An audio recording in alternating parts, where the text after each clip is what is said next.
Perhaps you'd like to come back when you have someone who actually understands how courts work to speak for you. The laughter ripples through the courtroom, not the polite kind, the other kind, the kind people use when they believe no one with power is watching. The woman standing at the podium does not flinch. She removes her reading glasses from her nose, folds them once, places them carefully into her breast pocket. A small gesture, almost invisible. But if anyone had looked closely, really looked, they would have seen something in her eyes. Not fear, not anger, patience. The kind of patience that comes from waiting a lifetime for exactly this moment. In 3 days, everyone in this room would know precisely who they had just laughed at. By then, it would be far too late to apologize. If you think you know where this story is going, you're wrong. Stay until the reveal. It's the kind of twist that changes everything. 3 days earlier, the house at 1847 Oglethorpe Avenue stood the way it had stood for 87 years. Wood siding, weathered to silver gray, porch steps worn smooth by 3 generations of feet, windows that had watched the neighborhood change around them while the house itself remained.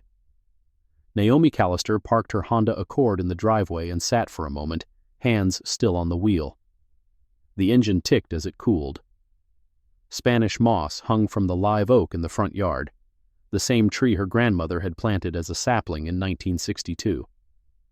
3 months since the funeral. 3 months of paperwork and phone calls and the slow dismantling of a life. The house was hers now, the only thing left of Elaine Callister besides memories and a few boxes of photographs. Naomi stepped out of the car, retrieved the stack of mail from the box at the curb, and walked up the front steps. The 3rd step creaked.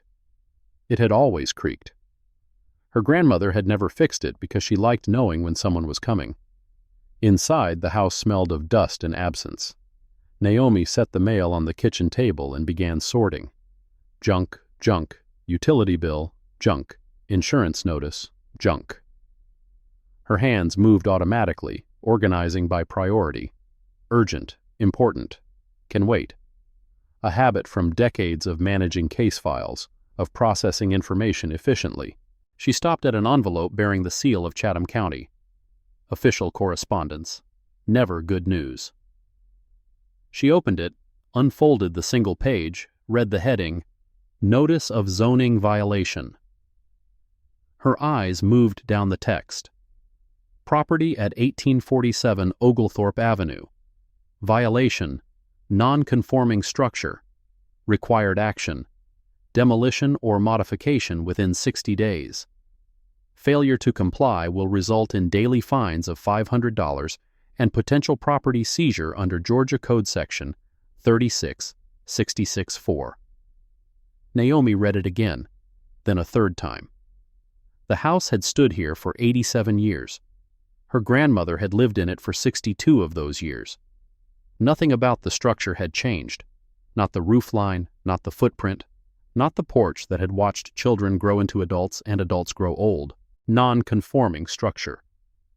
She picked up her phone and dialed the number listed on the notice. Busy signal. She dialed again. Busy. A 3rd time. Voicemail. Automated. Giving business hours that had already ended. Naomi set the phone down. She looked at the notice again, at the signature at the bottom. Commissioner Gaston Whitley, Chatham County Zoning Commission. She wrote the name in her notebook. Date. Time. Nature of correspondence. Tomorrow, she would get answers. The Chatham County Zoning Office occupied the 2nd floor of a building that had once been a bank. Marble floors, high ceilings, the kind of architecture that was supposed to make citizens feel the weight of government. Naomi arrived at 9:15. The office opened at 9. A young man sat behind the reception counter, scrolling through his phone. His nameplate read, F. Paulson.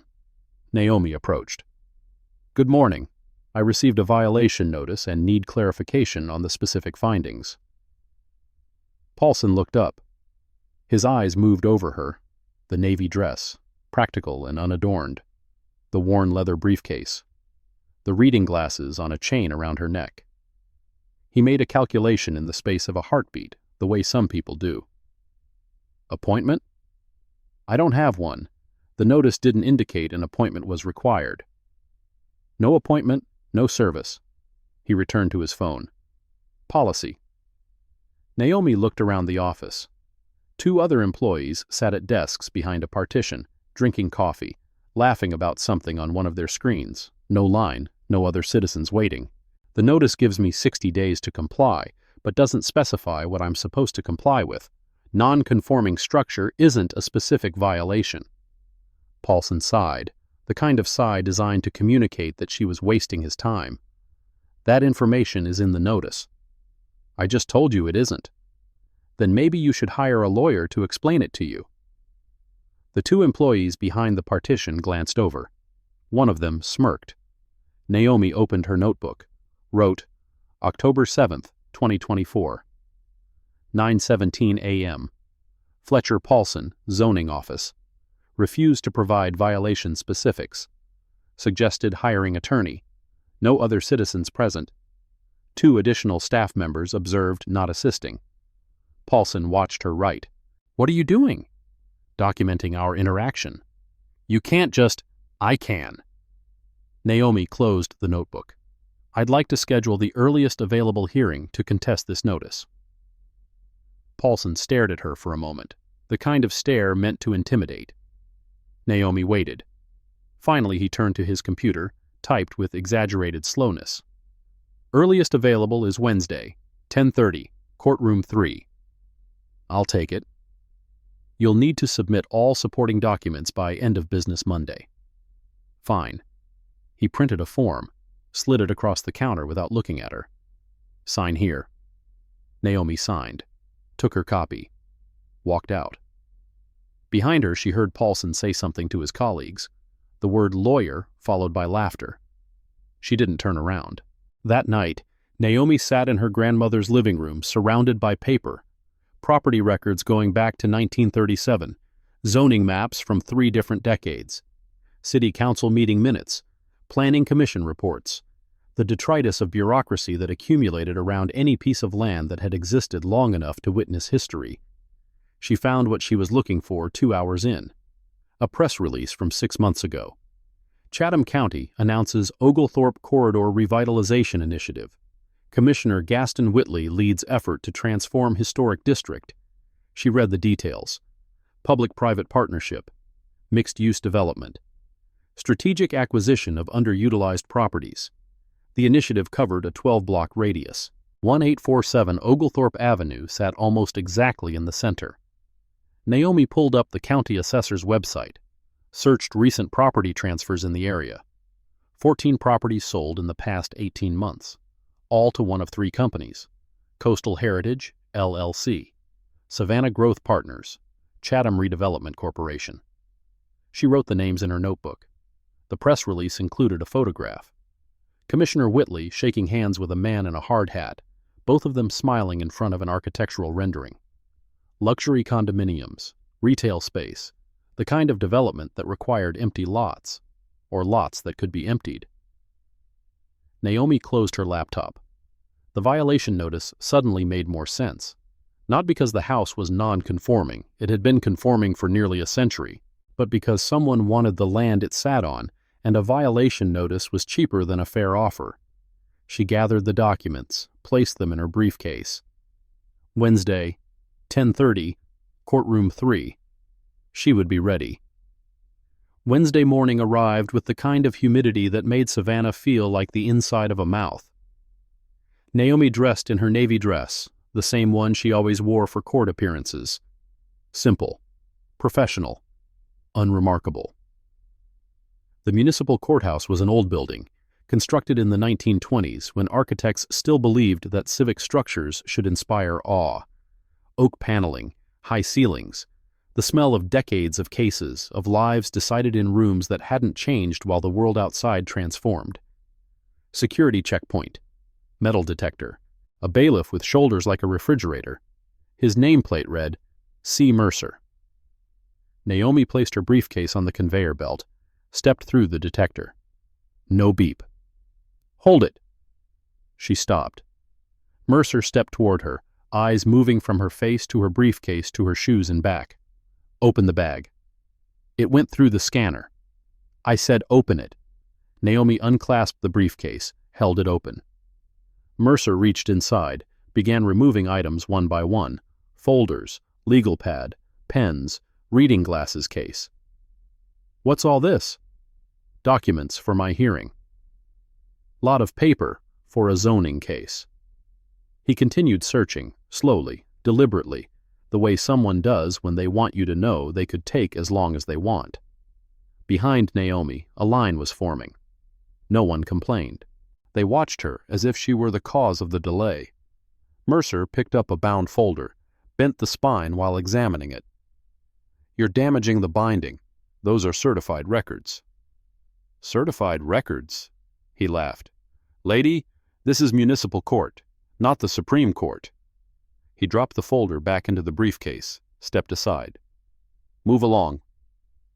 Naomi gathered her things, noted in her mind, Officer Mercer, badge 4471. 10:22 a.m. Selective additional screening, improper handling of documents. She would add it to her notebook later. Courtroom 3 was smaller than she expected. 2 rows of gallery seating, mostly empty. A raised bench for the judge. Tables for the city and for respondents. The kind of room where minor matters were decided by officials who had stopped paying attention years ago. Naomi recognized the man at the city's table from the press release photograph. Commissioner Gaston Whitley. Silver hair, gold-rimmed glasses. The bearing of someone who had never been told no in a room that mattered. Beside him sat a woman in a gray suit that cost more than most people's monthly rent. Dark hair pulled back tight, expression of cultivated boredom. Naomi would later learn her name was Mallory Ashford, assistant city attorney. The one who made problems disappear. The judge's bench was empty. Naomi took a seat in the gallery to observe before her case was called. Another hearing was in progress. An elderly Latino man stood before the bench, papers trembling slightly in his hands. His case was simple, a fence that exceeded the permitted height by 2 inches. The judge, his nameplate read Honorable Raymond Cordell, listened with the expression of a man being forced to endure something unpleasant. "Mr. Delgado, this is your 3rd appearance. Are you telling me you still haven't complied?" "Your Honor, I have lowered the fence twice. Each time they measure, they find different." "Enough." Cordell's gavel cracked. "I'm fining you $2,000 for continued non-compliance. Pay within 30 days or face property lien. Next case." Delgado tried to speak again. Bailiff Mercer materialized beside him, hand on his shoulder. Not gently. "Time to go, sir." Delgado looked at the judge, at the bailiff, at the city attorney who was already reviewing the next file. He gathered his papers and walked out, head bowed. Naomi wrote in her notebook, "Delgado case. No opportunity to present evidence. Physical intimidation by bailiff. No documentation of measurement methodology provided." The pattern was becoming clear. Case 2024-ZN-4471. Property at 1847 Oglethorpe Avenue. Naomi stood, gathered her briefcase, approached the podium. Judge Cordell looked at her over his reading glasses. Whitley whispered something to Ashford. Ashford's lips curved. Not quite a smile, not quite a smirk. "State your name for the record." "Naomi Callister." "Ms. Callister, you're here to contest a zoning violation notice. Do you have legal representation?" "I'm representing myself, Your Honor." Somewhere behind her she heard a soft exhale, the sound of someone who had already decided how this would end. "Very well." Cordell turned to the city's table. "Ms. Ashford, please state the city's position." Ashford stood, opened a folder. "Your Honor, the property at 1847 Oglethorpe Avenue contains a non-conforming structure that violates Section 12.4 of the current zoning ordinance. The city requests enforcement of the modification requirement and associated penalties for non-compliance." She spoke without looking at Naomi, without providing copies of anything she referenced. Naomi raised her hand slightly.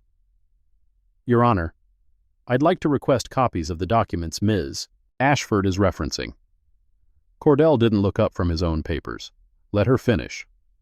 With respect, Your Honor, Georgia Uniform Municipal Court Rules Section 4.2 requires that respondents receive copies of all evidence being presented against them prior to— The gavel cracked.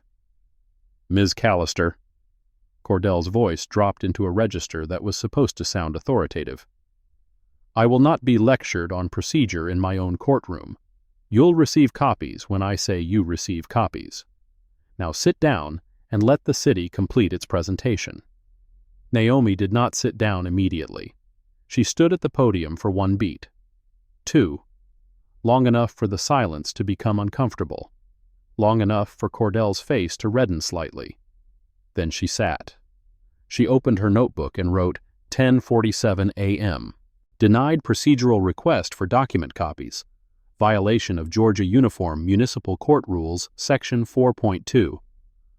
Ashford finished her presentation, a recitation of code sections and compliance timelines that never once addressed what specifically was wrong with the house that had stood for 87 years without incident.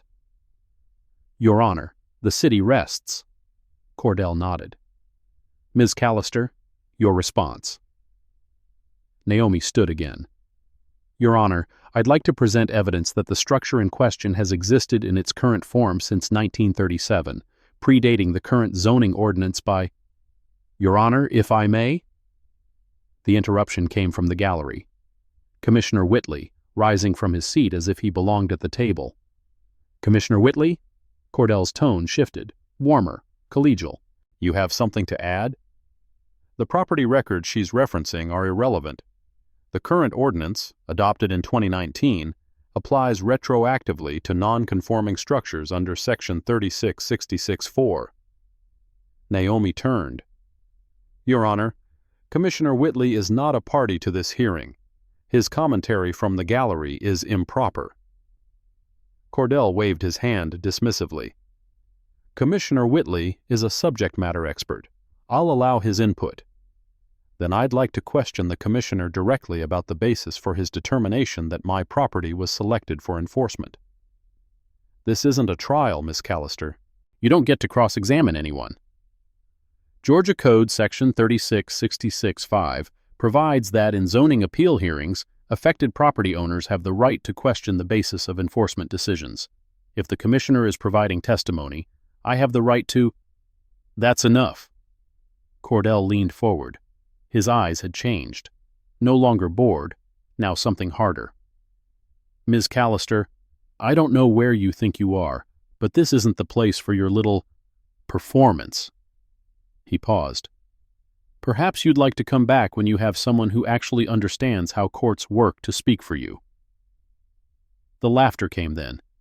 Ashford, her hand covering her mouth in a gesture of false propriety. Whitley, openly amused. Someone in the gallery, Naomi couldn't see who, joining in because that's what people do when power laughs. Naomi removed her reading glasses, folded them, placed them in her pocket. She did not look away from Cordell. I understand perfectly well how courts work, Your Honor. Clearly you don't, or you wouldn't be wasting this court's time with citations you found on the internet. More laughter. Naomi opened her briefcase, removed a folder. I'd like to present certified historical records documenting the property's existence in its current form since— Your Honor. Ashford stood. The city moves to strike Ms. Callister's exhibits on grounds of improper authentication. So moved. Cordell didn't even look at the documents.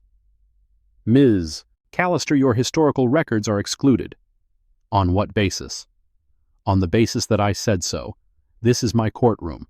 I make the determinations here, not you. Naomi stood perfectly still. The courtroom had gone quiet, the kind of quiet that happens when people realize they're witnessing something they might need to pretend they didn't see. Your Honor, I submitted additional supporting documents to the court clerk on Monday, as required by the pre-hearing notice. I'd like those documents entered into the record. Cordell turned to the clerk's desk, where Fletcher Paulson sat with a folder open in front of him. Mr. Paulson? Paulson made a show of shuffling through papers, his brow furrowed with theatrical confusion. I don't see any submission from Ms. Callister, Your Honor. I have a receipt. Naomi pulled a paper from her briefcase, stamped, dated, signed in Paulson's own handwriting. The file number on this receipt matches my case exactly, 2024-ZN-4471. Paulson's face flickered. Whitley leaned forward. Ashford's pen stopped moving. That's...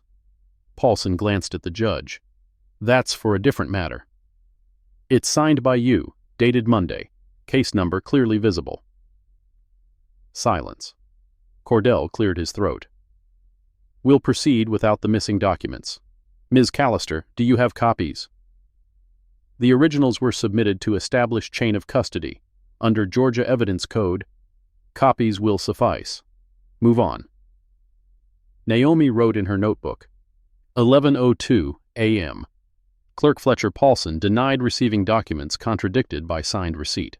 Judge Cordell did not address discrepancy.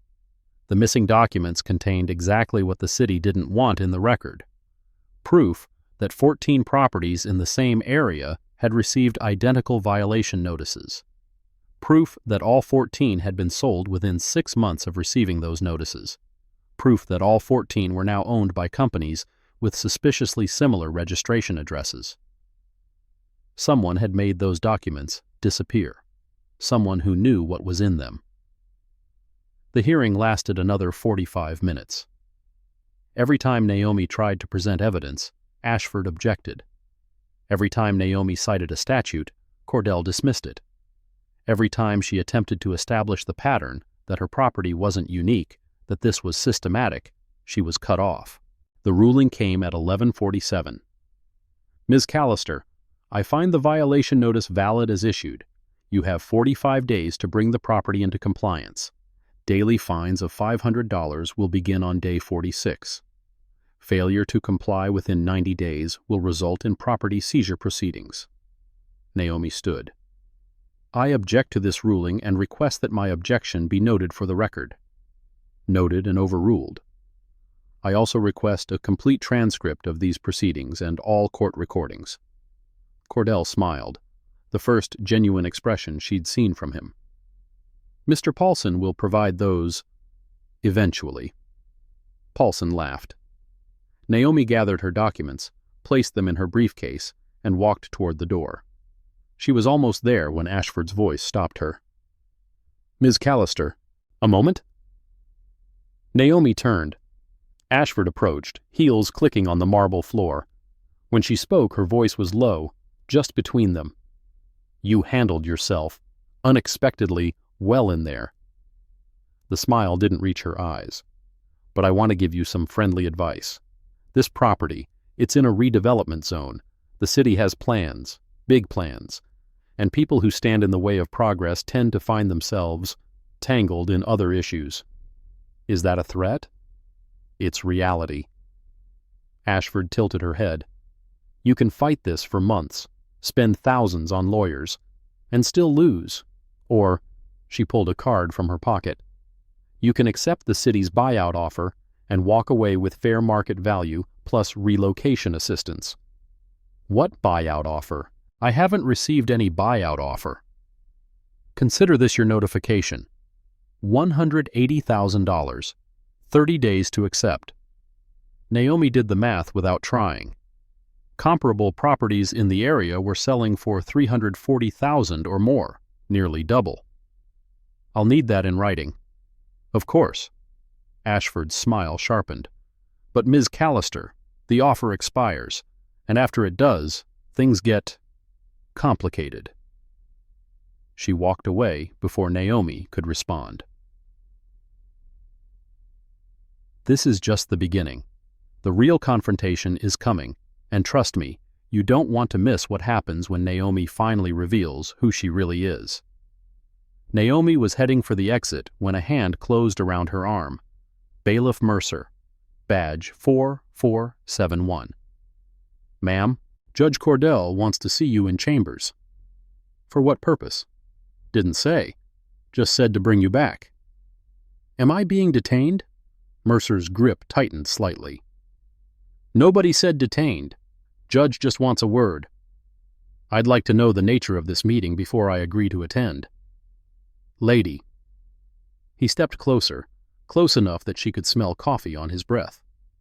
When a judge asks to see you, you don't ask questions, you go. Naomi assessed the situation in the space of a heartbeat. Empty hallway. No witnesses. Mercer had 60 pounds on her, easy.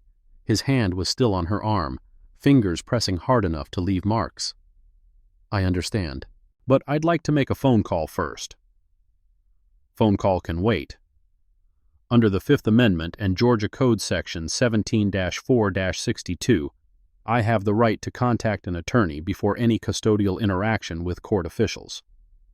This isn't custodial, it's just a conversation. Then I'm free to leave? Mercer's jaw tightened. His eyes went hard, the look of a man who wasn't used to being challenged, especially not by someone he'd already decided didn't matter. I'm going to ask you one more time. Come with me to Judge Cordell's chambers. And I'm declining. If Judge Cordell wishes to speak with me, he can issue a formal summons through proper channels. She pulled her arm free, not violently, but firmly. Good day, Officer Mercer. She walked past him. Her shoulder nearly brushed his chest.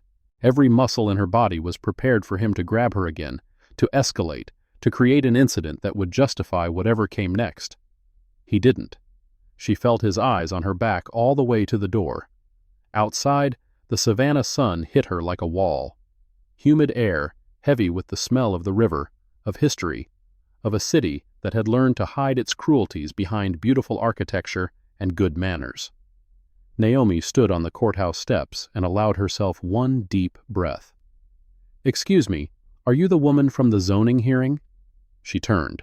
A woman stood nearby, phone still in hand, as if she'd just ended a call. Early 40s, natural hair cropped close. Professional attire, but not the sharp-edged kind that Ashford wore like armor. I am Tabitha Okonkwo, City Council, Ward 7. She glanced around, checking for observers. I was sitting in the back. I saw some of what happened. What did you see? Enough to know that wasn't a fair hearing. Pause. Can we talk? Not here. Somewhere less visible. Naomi studied her. City Council. Ward 7 covered the Oglethorpe Avenue area, her grandmother's neighborhood. Either an ally or a more sophisticated kind of problem. What would we talk about? Tabitha stepped closer, lowered her voice. Ms. Callister, I don't know who you are or what your background is, but the way you handled yourself in there, that wasn't someone who just walked off the street. I've had some experience with courtrooms. I thought so. A pause. Listen, there's a pattern here. Your property isn't the first. And Judge Cordell, he's been untouchable for years. But things might be changing. What kind of things? The kind that require documentation, evidence, witnesses willing to come forward. She reached into her purse, pulled out a business card, different from the ones she probably handed out at council meetings. Plain white, just a name and a phone number. Would you be willing to meet with someone from the State Judicial Conduct Board? Naomi looked at the card. Detective Priscilla Vance. When? Tomorrow morning, 10 o'clock. There's a coffee shop on Broughton Street, Clary's. The investigator will find you. Naomi pocketed the card. I'll be there. Tabitha nodded, started to walk away, then stopped. Ms. Callister, be careful. These people, they don't like losing. And they really don't like being embarrassed. I'm not trying to embarrass anyone. I know. But you did it anyway, and that makes you a target. She left. Naomi stood on the courthouse steps, watching her go, thinking about patterns and targets, and the way systems protect themselves until they can't. The next morning. Broughton Street. Clary's Cafe occupied a corner building that had been serving breakfast since 1903. Original tile floors, ceiling fans turning slowly. The kind of place where regulars had their own tables and strangers were noticed. Naomi arrived at 9:45, ordered coffee, took a seat in the corner where she could see both entrances. At 10 exactly, a woman entered, late 50s, gray hair cut short and practical, dressed in civilian clothes that couldn't quite hide the bearing of someone who had spent decades in government work. Her eyes swept the room, quick, professional, assessing, and landed on Naomi. She walked over. "Miss Callister, thank you for coming." She sat without waiting to be invited. "I'm Priscilla Vance, Georgia Judicial Qualifications Commission. Councilwoman Okonkwo said you wanted to talk about Judge Cordell. I want to talk about a pattern. Cordell is part of it, but he's not the whole picture." Vance reached into a leather messenger bag, pulled out a folder thick enough to be concerning. "We've been building this case for 18 months, but we keep hitting walls. Witnesses refuse to cooperate. Documents disappear. People who file complaints suddenly find themselves facing other legal troubles." "What kind of troubles?" "Code violations, health inspections, tax audits." Vance opened the folder, spread photographs across the table. Properties, people, court documents. The kind of troubles that are technically legal but suspiciously timed. Naomi looked at the photographs, recognized some of the houses from her own research. "How many cases?" "Documented? 47. Suspected? Many more." Vance pulled out a single sheet of paper, statistics laid out in cold columns. Preliminary findings. 78% of affected property owners are minorities. 89% of affected properties are located in designated redevelopment zones. Average time from violation notice to property sale, 4.7 months. "And Judge Cordell presides over all these cases?" "Every single one." Naomi studied the statistics. The pattern was undeniable. Not to her, not to Vance, probably not to anyone who looked closely enough. But patterns weren't proof. And proof, in cases like this, had a way of disappearing. "What do you need?" "Testimony, on record, at a judicial conduct hearing." Vance met her eyes. "Someone willing to stand up publicly, someone they can't intimidate, someone who can take the heat when they push back, and they will push back." "And if I testify, what happens to them? To Cordell, Whitley, the others?" "Honestly, I don't know." Vance leaned back. "Best case, Cordell gets removed from the bench, Whitley loses his position, the development scheme gets investigated. Worst case, they circle the wagons, claim isolated incident, and you become the target of everything they can throw at you. You're not making a very persuasive pitch." "I'm not here to persuade. I'm here to tell you the truth. This is risky. It's slow. Justice in these cases takes years, not months. And even then," she paused, "even then, sometimes the best you get is partial accountability." Naomi closed the folder. "I'll testify." Vance blinked, the first genuine surprise Naomi had seen from her. "You're sure? You don't want to think about it?" "I've been thinking about it for 32 years, Detective."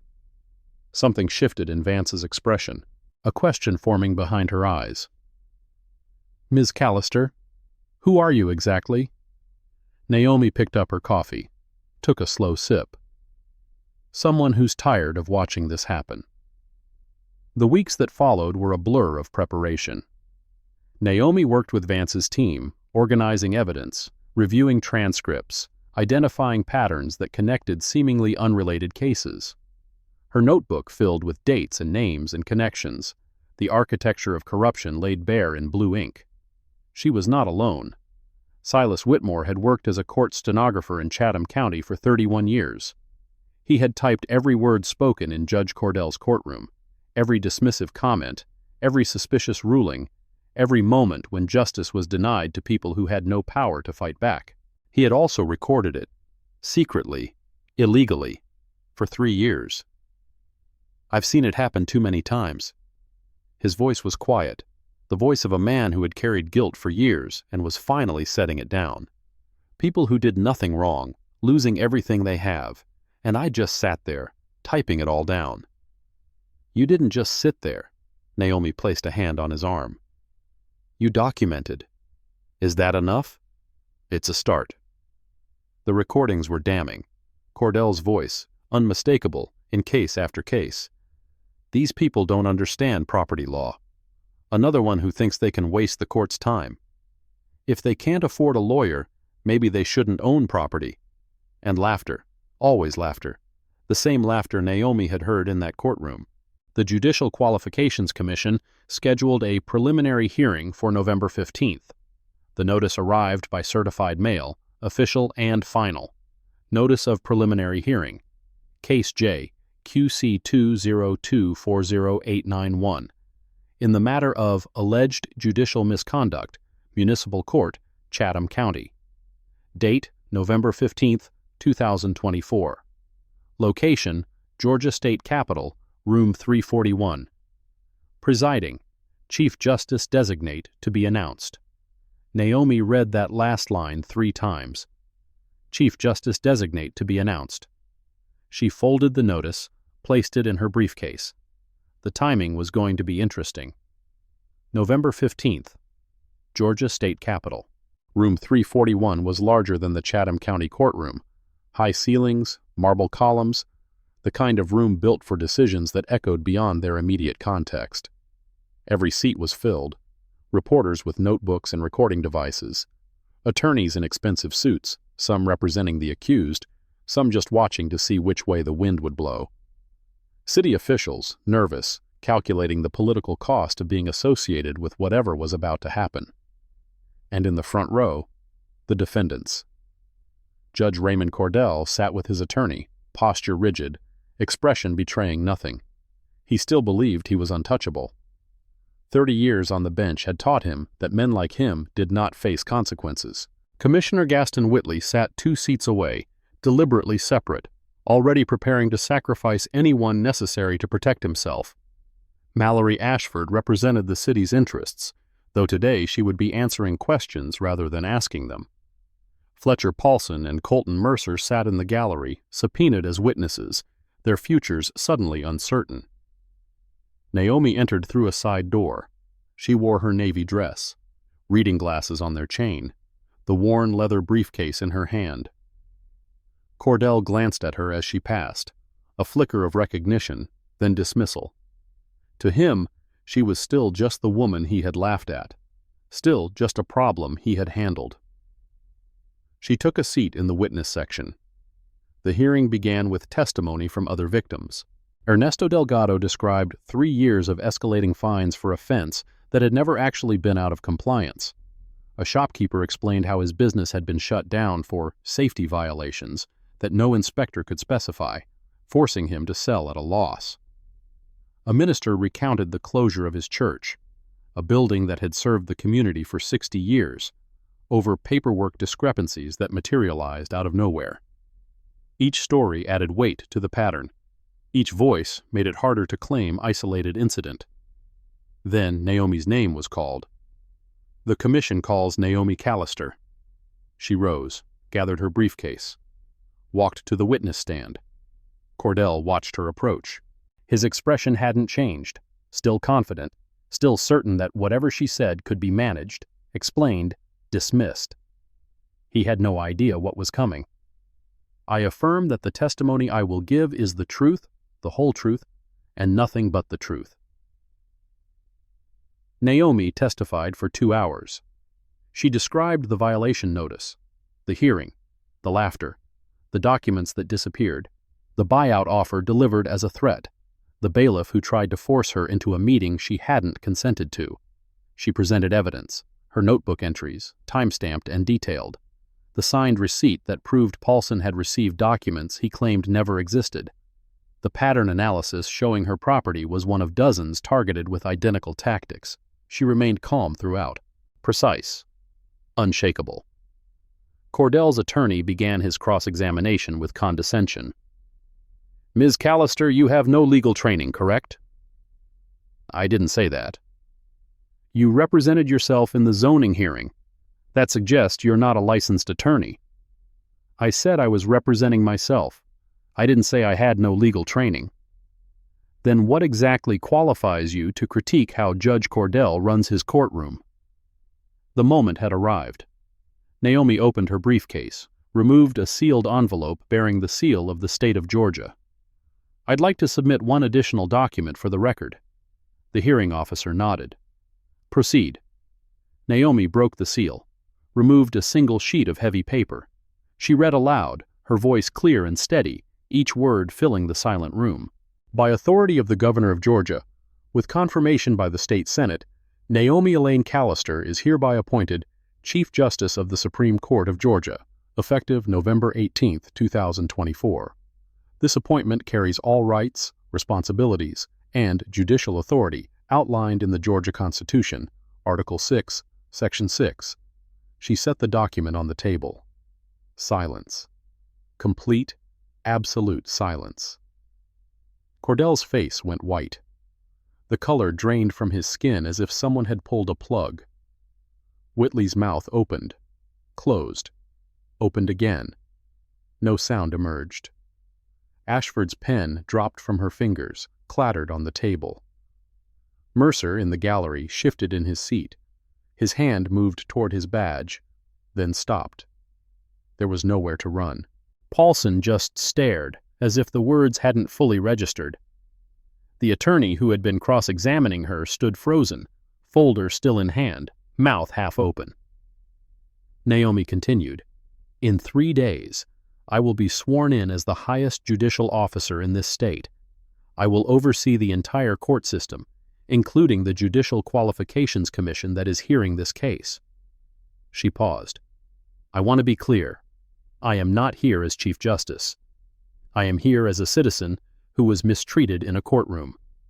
My testimony today is about what happened to me as a private individual.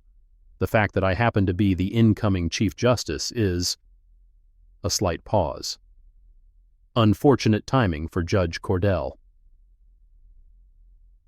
Subscribe now, because what happens next changes everything. The reveal is just the beginning. Cordell's attorney found his voice first. "Your Honor, hearing officer, this changes everything. Chief Justice Callister cannot testify against someone she may later have authority over. This is a fundamental conflict of—" "Counselor." Naomi's voice cut through his objection like a blade. "I would note that under 28 U.S.C. Section 455, the conflict of interest rules apply to judges presiding over cases, not to witnesses testifying about events that happened to them personally. I am a fact witness. The facts I experience don't change based on what position I hold. But the appearance is that a black woman walked into a courtroom and was laughed at, dismissed, threatened, and nearly detained, simply because she asked questions the law entitled her to ask."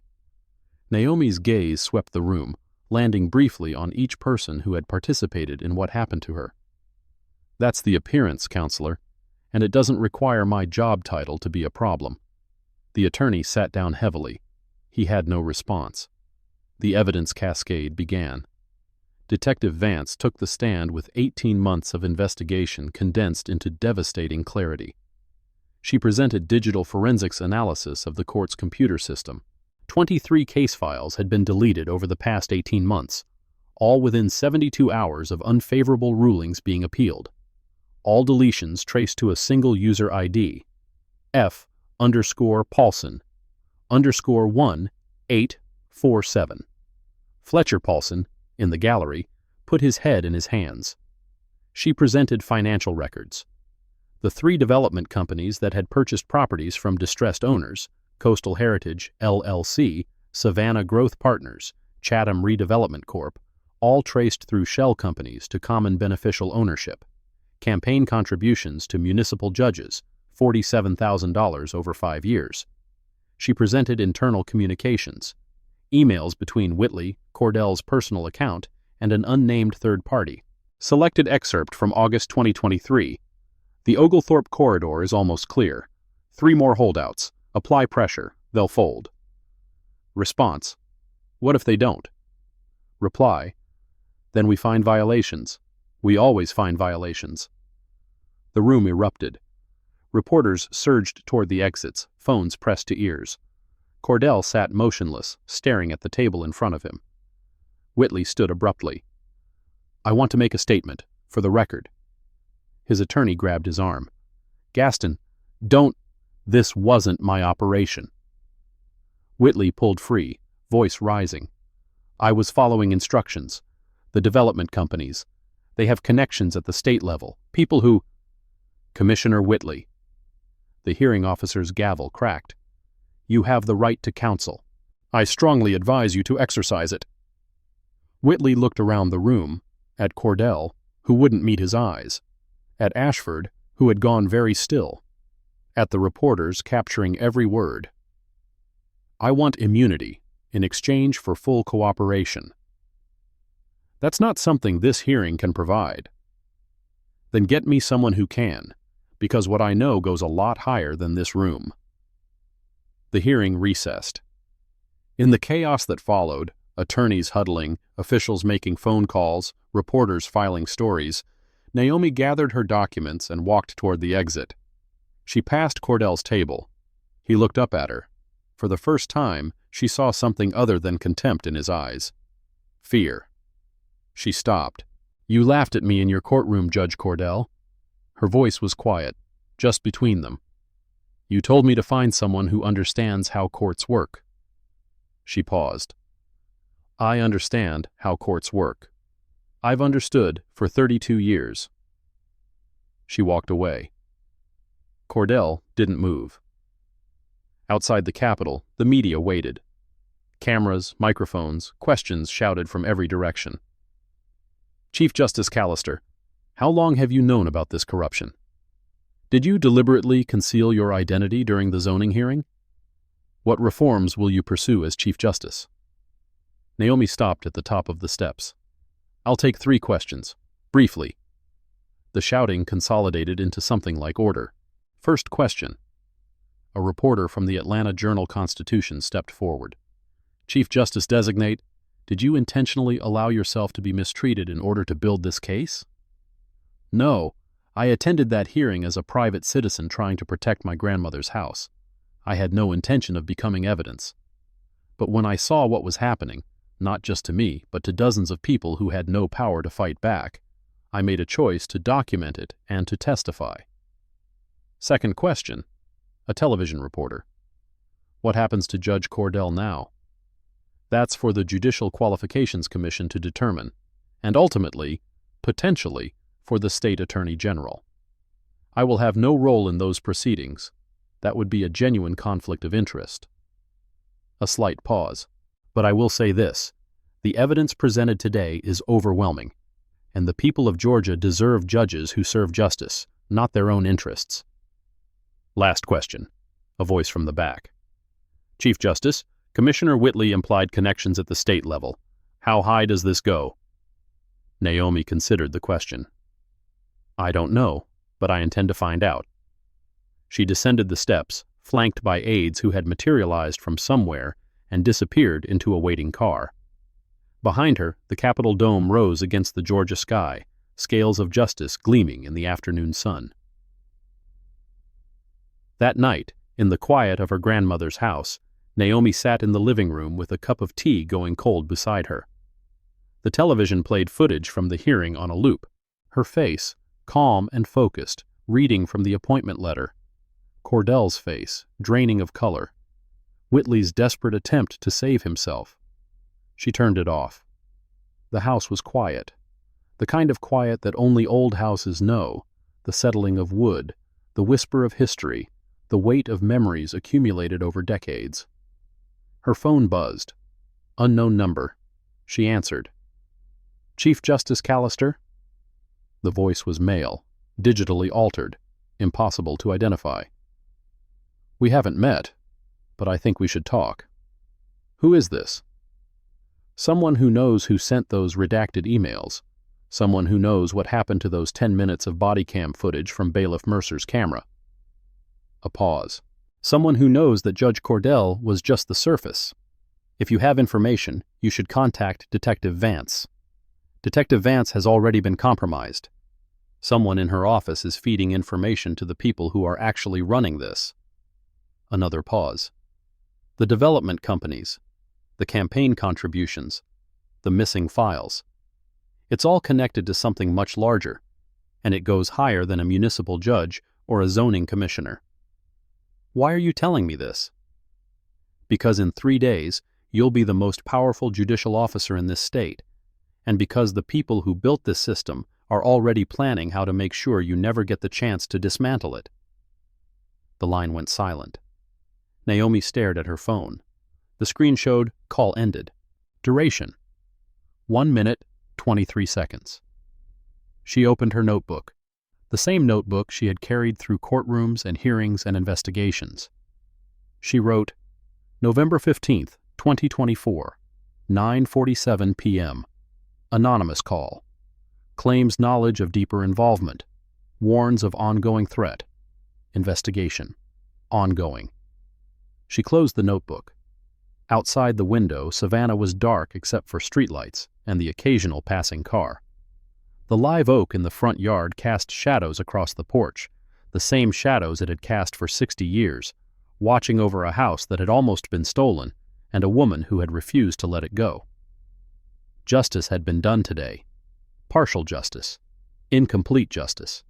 The kind of justice that systems offered when they couldn't avoid it any longer. But the voice on the phone was right about one thing. This was just the surface, and Naomi Callister had spent 32 years learning how to dig. 3 days later. The swearing-in ceremony took place in the Supreme Court chamber, beneath a ceiling painted with allegories of justice and wisdom. Family members filled the gallery, officials stood in formal rows, cameras captured every moment for posterity and the evening news. Naomi placed her hand on a Bible that had belonged to her grandmother, the same Bible Elaine Callister had used when she testified before the city council in 1968, demanding equal treatment under laws that were supposed to apply to everyone. The oath was simple, ancient words, spoken by countless judges before her. I, Naomi Elaine Callister, do solemnly swear that I will support the Constitution of the United States and the Constitution of Georgia, and that I will faithfully and impartially discharge and perform all the duties incumbent upon me as Chief Justice of the Supreme Court of Georgia, according to the best of my ability and understanding. So help me God. The applause was warm, genuine, full of the kind of hope that people feel when they believe something has changed. Naomi smiled for the cameras, shook hands, accepted congratulations from colleagues and strangers alike. But in her mind, she was already thinking about the phone call, about the missing body cam footage, about Commissioner Whitley's claim that the corruption went higher than this room. She was thinking about the redacted emails in Detective Vance's files, the ones that had been blacked out by someone with access to the original server, someone inside the system. She was thinking about Mallory Ashford, who had declined immunity, who knew things she wasn't telling, who was still practicing law as if nothing had happened. She was thinking about the voice that had warned her. The people who built this system are already planning how to make sure you never get the chance to dismantle it. The ceremony ended. The crowd dispersed. Aides appeared with schedules and briefings, and the endless machinery of power. Naomi walked to her new office, larger than any office she had ever occupied, walls lined with portraits of her predecessors stretching back to 1845. All men, all white. Until now. She sat at the desk, opened her briefcase. Her notebook was inside, along with all the evidence she had gathered, all the questions that remained unanswered. She turned to a fresh page, wrote at the top, what I know, what I don't know, what I need to find out. The list was long, but she had time, and authority, and the kind of patience that came from waiting 32 years for exactly this moment. Outside her window, the Georgia Capitol dome rose against the winter sky, the scales of justice, waiting to be balanced. The work was just beginning. The call came at 6:14 in the morning. Naomi had been awake since 5, reviewing case files at the kitchen table of her grandmother's house. 3 weeks as Chief Justice, and already the weight of the position had settled into her bones. The early mornings, the late nights, the constant awareness that every decision she made rippled outward into lives she would never see. Her personal phone buzzed. Detective Vance's number. We have a problem. Naomi set down her coffee. What kind of problem? The kind that walks and talks and has a law degree. Mallory Ashford filed a motion this morning to have all evidence from the Cordell investigation suppressed. She's claiming prosecutorial misconduct. On what grounds? She's saying Silas Whitmore's recordings were obtained illegally. One-party consent doesn't apply because he wasn't a party to the conversations. He was just a court employee recording proceedings he wasn't authorized to record. Vance paused. If the judge agrees, we lose everything. The recordings, the pattern analysis, the whole foundation of the case. Naomi was already gathering her things. Which judge is hearing the motion? That's the other problem. The motion was assigned to Judge Harrison Cole, Fourth Circuit. The name landed like a stone in still water. Harrison Cole. 22 years on the bench. Reputation for strict procedural interpretation. And, according to campaign finance records Naomi had reviewed 3 days ago, recipient of $14,000 in contributions from Savannah Growth Partners over the past 6 years. When's the hearing? 9 o'clock this morning. Naomi checked her watch. 2 hours and 46 minutes. I'll be there.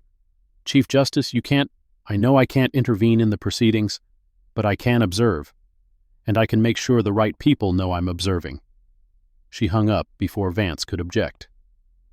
The Fourth Circuit Courthouse occupied a building that had been a cotton exchange in the 1850s.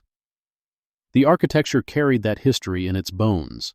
High ceilings designed to impress, marble floors worn smooth by generations of feet, the faint ghost of transactions that had treated human beings as property.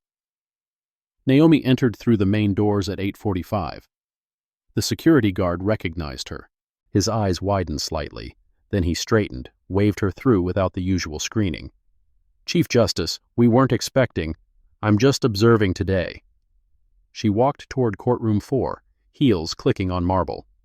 Behind her, she heard the guard making a phone call, word spreading, as she had intended it to spread. The courtroom was already filling. Attorneys for both sides arranged papers at their tables. Reporters occupied the gallery's back row, notebooks ready. And in the front row, perfectly positioned to be seen, sat Commissioner Gaston Whitley. He had posted bail 2 weeks ago, pending trial on charges of conspiracy to defraud and abuse of public office. Yet here he was, watching a proceeding that could determine whether the evidence against him would ever see a courtroom. He smiled when he saw Naomi enter. She did not smile back. She took a seat in the gallery's second row, close enough to see everything, far enough to avoid any appearance of attempting to influence the proceedings. A fine line. She walked it deliberately. At 9 exactly, the bailiff called the court to order. All rise. The Honorable Harrison Cole presiding. Judge Cole entered from chambers. Mid-60s, silver hair, the kind of face that had learned to reveal nothing. His eyes swept the courtroom, paused briefly on Naomi, continued to the attorneys' tables. Be seated. He opened a folder. We're here on defendant's motion to suppress evidence in State of Georgia versus Raymond Cordell et al. Ms. Ashford, you may proceed. Mallory Ashford stood. Same gray suit, same careful composure. But something had changed in the weeks since the hearing. A tension around her eyes, a sharpness in her movements that hadn't been there before. Your Honor, the state's entire case rests on audio recordings made by Silas Whitmore, a court stenographer who secretly recorded proceedings in Judge Cordell's courtroom over a period of 3 years. These recordings were made without the knowledge or consent of any party to the conversations captured. She paused, letting the words settle. Georgia is a one-party consent state, but Mr. Whitmore was not a party to these conversations. He was a court employee performing administrative functions. His recordings capture private conversations between judges, attorneys, and litigants, conversations protected by attorney-client privilege, judicial deliberation privilege, and basic expectations of privacy in a courthouse setting. The prosecution attorney, a young man named David Chen from the State Attorney General's office, rose to object. Cole waved him down. You'll have your turn, counselor. Continue, Ms. Ashford. The state cannot build a criminal case on evidence obtained through what amounts to illegal wiretapping. If Mr. Whitmore had been law enforcement, he would have needed a warrant. The fact that he was a civilian doesn't give him more rights. It gives him fewer. I move to suppress all recordings, all transcripts derived from those recordings, and all evidence obtained as a result of leads developed from that illegally obtained material. She sat down. Cole turned to Chen. Prosecution's response? Chen stood, straightened his tie, a nervous gesture that Naomi noted. Your Honor, Georgia Code Section 161162 explicitly permits any party to a conversation to record that conversation without the consent of other parties. Mr. Whitmore, as court stenographer, was present in his official capacity at all recorded proceedings. His job required him to capture every word spoken in that courtroom.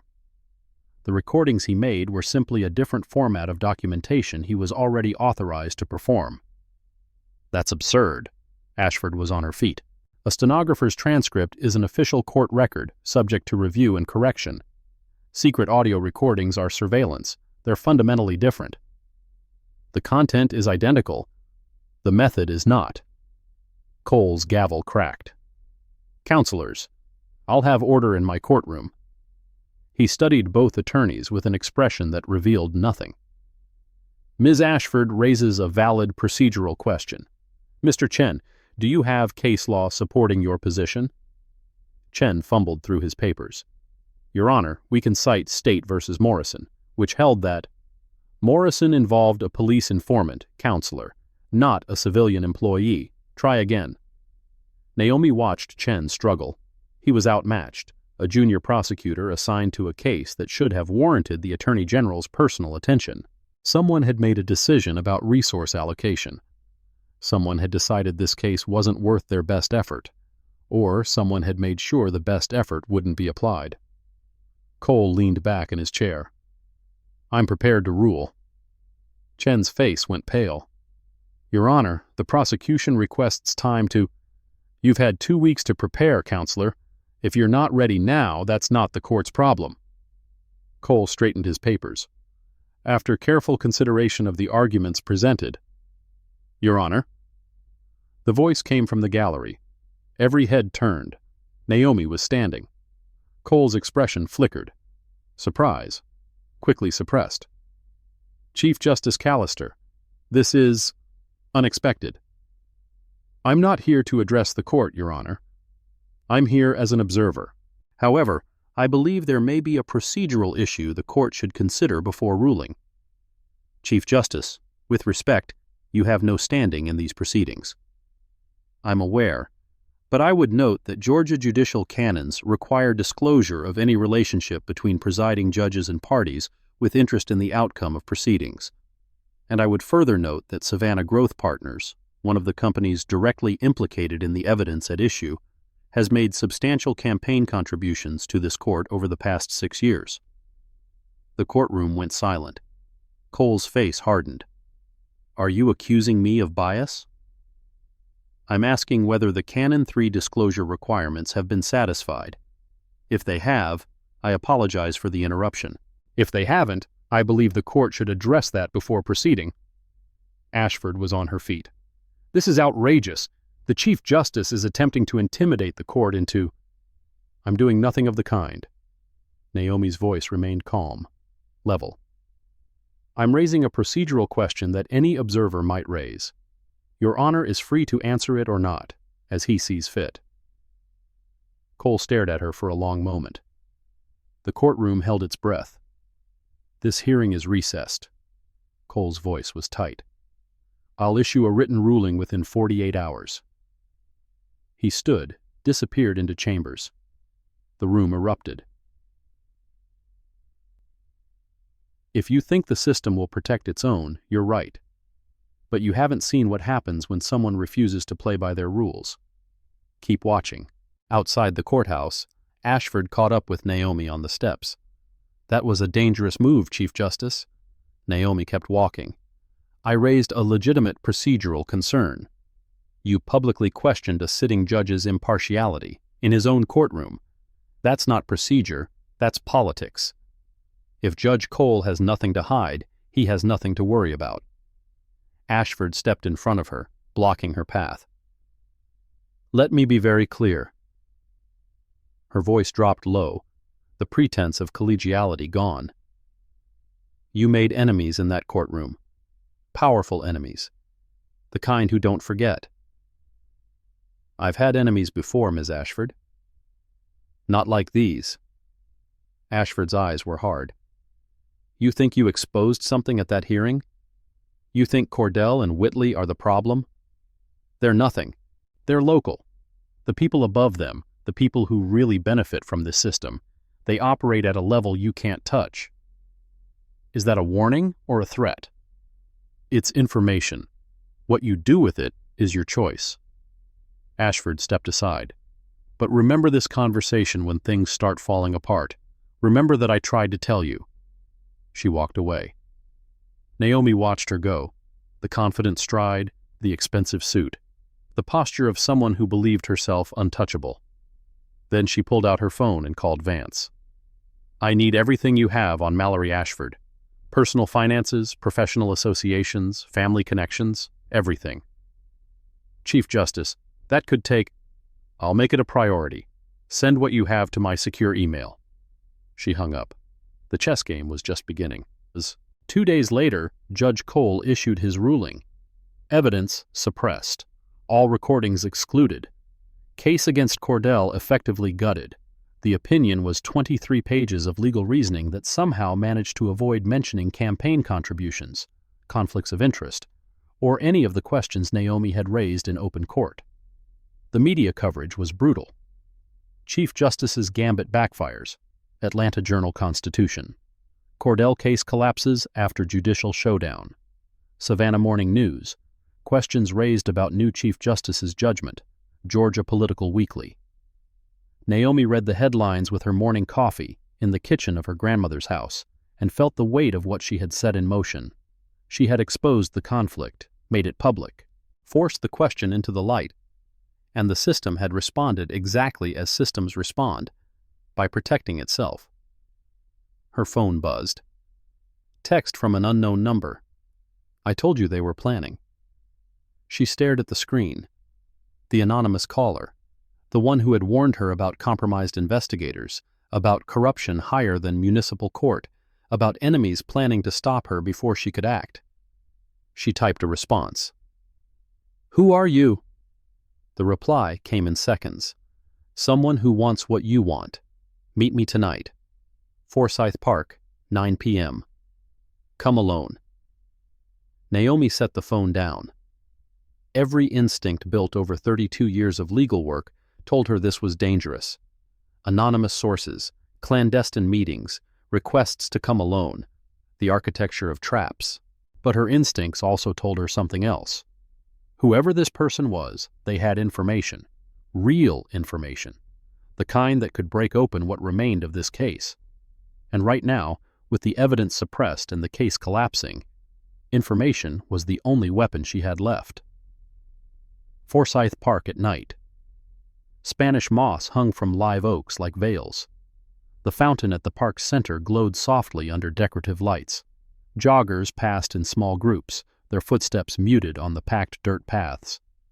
Naomi sat on a bench near the fountain, wearing a dark coat, nothing that would draw attention. She had told no one where she was going, had left her official phone at home, brought only a burner she'd purchased that afternoon. At 9 exactly, a figure approached. Male, medium height. Hood pulled up despite the mild weather. He sat on the far end of the bench without looking at her. Chief Justice? You have information for me. I have evidence. He kept his face turned away. Documents, recordings, financial records, the kind of evidence that can't be suppressed because it wasn't obtained by anyone connected to the prosecution. Who are you? Nobody, a clerk, a functionary, someone who's been watching the machine operate for too long and finally decided to do something about it. Why come to me? Because you're the only person in a position of power who's actually trying to fight it. He reached into his coat, pulled out a flash drive. Everything I have is on here. Bank transfers connecting the development companies to state-level officials. Emails showing coordination between Ashford's office and Cordell's courtroom. And recordings of conversations between Commissioner Whitley and someone called the principal. Naomi didn't take the drive. Not yet. The principal? That's what they call him, the person at the top, the one who decides which properties get targeted, which judges get assigned, which cases get suppressed. The man paused. I don't know his real name, no one does, but he exists, and he's the reason your case is falling apart. Why should I trust you? You shouldn't. He set the drive on the bench between them. Trust the evidence. Verify everything. If I'm lying, you'll know soon enough. And if you're telling the truth, then you'll have what you need to bring down a system that's been operating in this state for 15 years, hundreds of properties, thousands of victims, millions of dollars in profits. He stood. But be careful, Chief Justice. The people who built this system, they don't lose. They've never lost. And they're not going to let you be the first person to beat them. He walked away, disappeared into the darkness between the oaks. Naomi sat alone on the bench for a long moment. Then she picked up the flash drive and slipped it into her pocket. The evidence was real. It took 3 days to verify, working alone in her chambers late into the night, cross-referencing documents against public records, checking dates and amounts and signatures. Everything checked out. Bank transfers from Coastal Heritage, LLC, to a holding company in Delaware. From that holding company to a political action committee. From that PAC to campaign funds for 7 different judges across 3 judicial circuits, including Harrison Cole. Emails between Ashford and an unnamed correspondent, using coded language that became clear in context. Package delivered meant violation notices filed. Cleanup required meant evidence needed to disappear. Principal approves preceded every major decision, and the recordings. Whitley's voice, unmistakable, talking to someone with authority. The Callister property is proving difficult. Then apply more pressure. She's not folding, and she's asking questions, the kind of questions that could cause problems. Let me worry about the problems. Your job is to deliver the property, that's all. And if she takes this to court? If she appeals? A laugh, cold, confident. Who do you think assigns the judges? Naomi listened to that recording 3 times. Whoever the principal was, he controlled judicial assignments. That meant he was either inside the court system or had someone inside the court system doing his bidding. Someone at the highest level. Someone who had been operating undetected for years. Someone who might be operating still. The next morning, Naomi called an emergency meeting of the Judicial Qualifications Commission. The evidence she presented was carefully curated, enough to establish the conspiracy, not enough to reveal her source. Bank records, property transfers, the statistical pattern showing racial targeting, all of it documented, authenticated, impossible to dismiss. The system we're looking at isn't just corruption, she explained to the assembled commissioners. It's organized, it has structure. There's someone at the top, someone calling themselves the principal, who's coordinating everything from property selection to judicial assignments. Commissioner Margaret Ellis, a 20-year veteran of the board, studied the documents with a frown. Chief Justice, this is substantial. But some of these documents, where did they come from? Confidential source. I verified their authenticity independently. And you believe this principal is someone within the judiciary? I believe they have access to judicial assignment systems, whether that means they're inside the judiciary or have compromised someone who is, I don't know yet. What are you proposing? Naomi stood. I'm proposing we expand the investigation, not just Cordell and Whitley, the entire network. Every judge who received contributions from these development companies, every property transfer in the affected areas, every case where evidence was suppressed or complaints were dismissed. That could take years. Then we'd better start now. The commission voted unanimously to expand the investigation. It was a small victory, a procedural victory, the kind of victory that systems could absorb without changing. But it was a start. The conspiracy goes deeper than anyone imagined. Stay with me. The real enemy is about to reveal himself. 2 weeks later, the retaliation began. It started small, a story in the Georgia Political Weekly questioning Naomi's management of the Supreme Court's budget. Anonymous sources citing concerns about politically motivated investigations. Then it escalated. A complaint filed with the State Bar Association alleging that Naomi had violated judicial ethics by publicly questioning Judge Cole's impartiality. The complaint was anonymous, but its legal arguments were sophisticated, the work of experienced attorneys, not disgruntled citizens. Then the personnel files. Somehow, sealed records from Naomi's early career appeared in a political blog. Her first job out of law school, at a legal aid clinic. A case she had lost. A family facing eviction. A landlord with better lawyers. A judge who hadn't cared. The blog framed it as incompetence. Failure. Evidence that the new Chief Justice wasn't qualified for the position she held. Naomi knew the game. Character assassination. Distraction. Make the messenger the story, so no one pays attention to the message. She ignored the attacks, focused on the investigation. But the attacks didn't stop. Her phone rang at 2 a.m. Unknown number. When she answered, there was only breathing, slow, deliberate, designed to unsettle. Her car was broken into outside the courthouse. Nothing taken, but her briefcase had been searched, papers rifled through and left scattered across the seat, and then, worst of all, the grandmother's house. She arrived on a Saturday afternoon to find the front door ajar. Inside, drawers pulled open, papers scattered.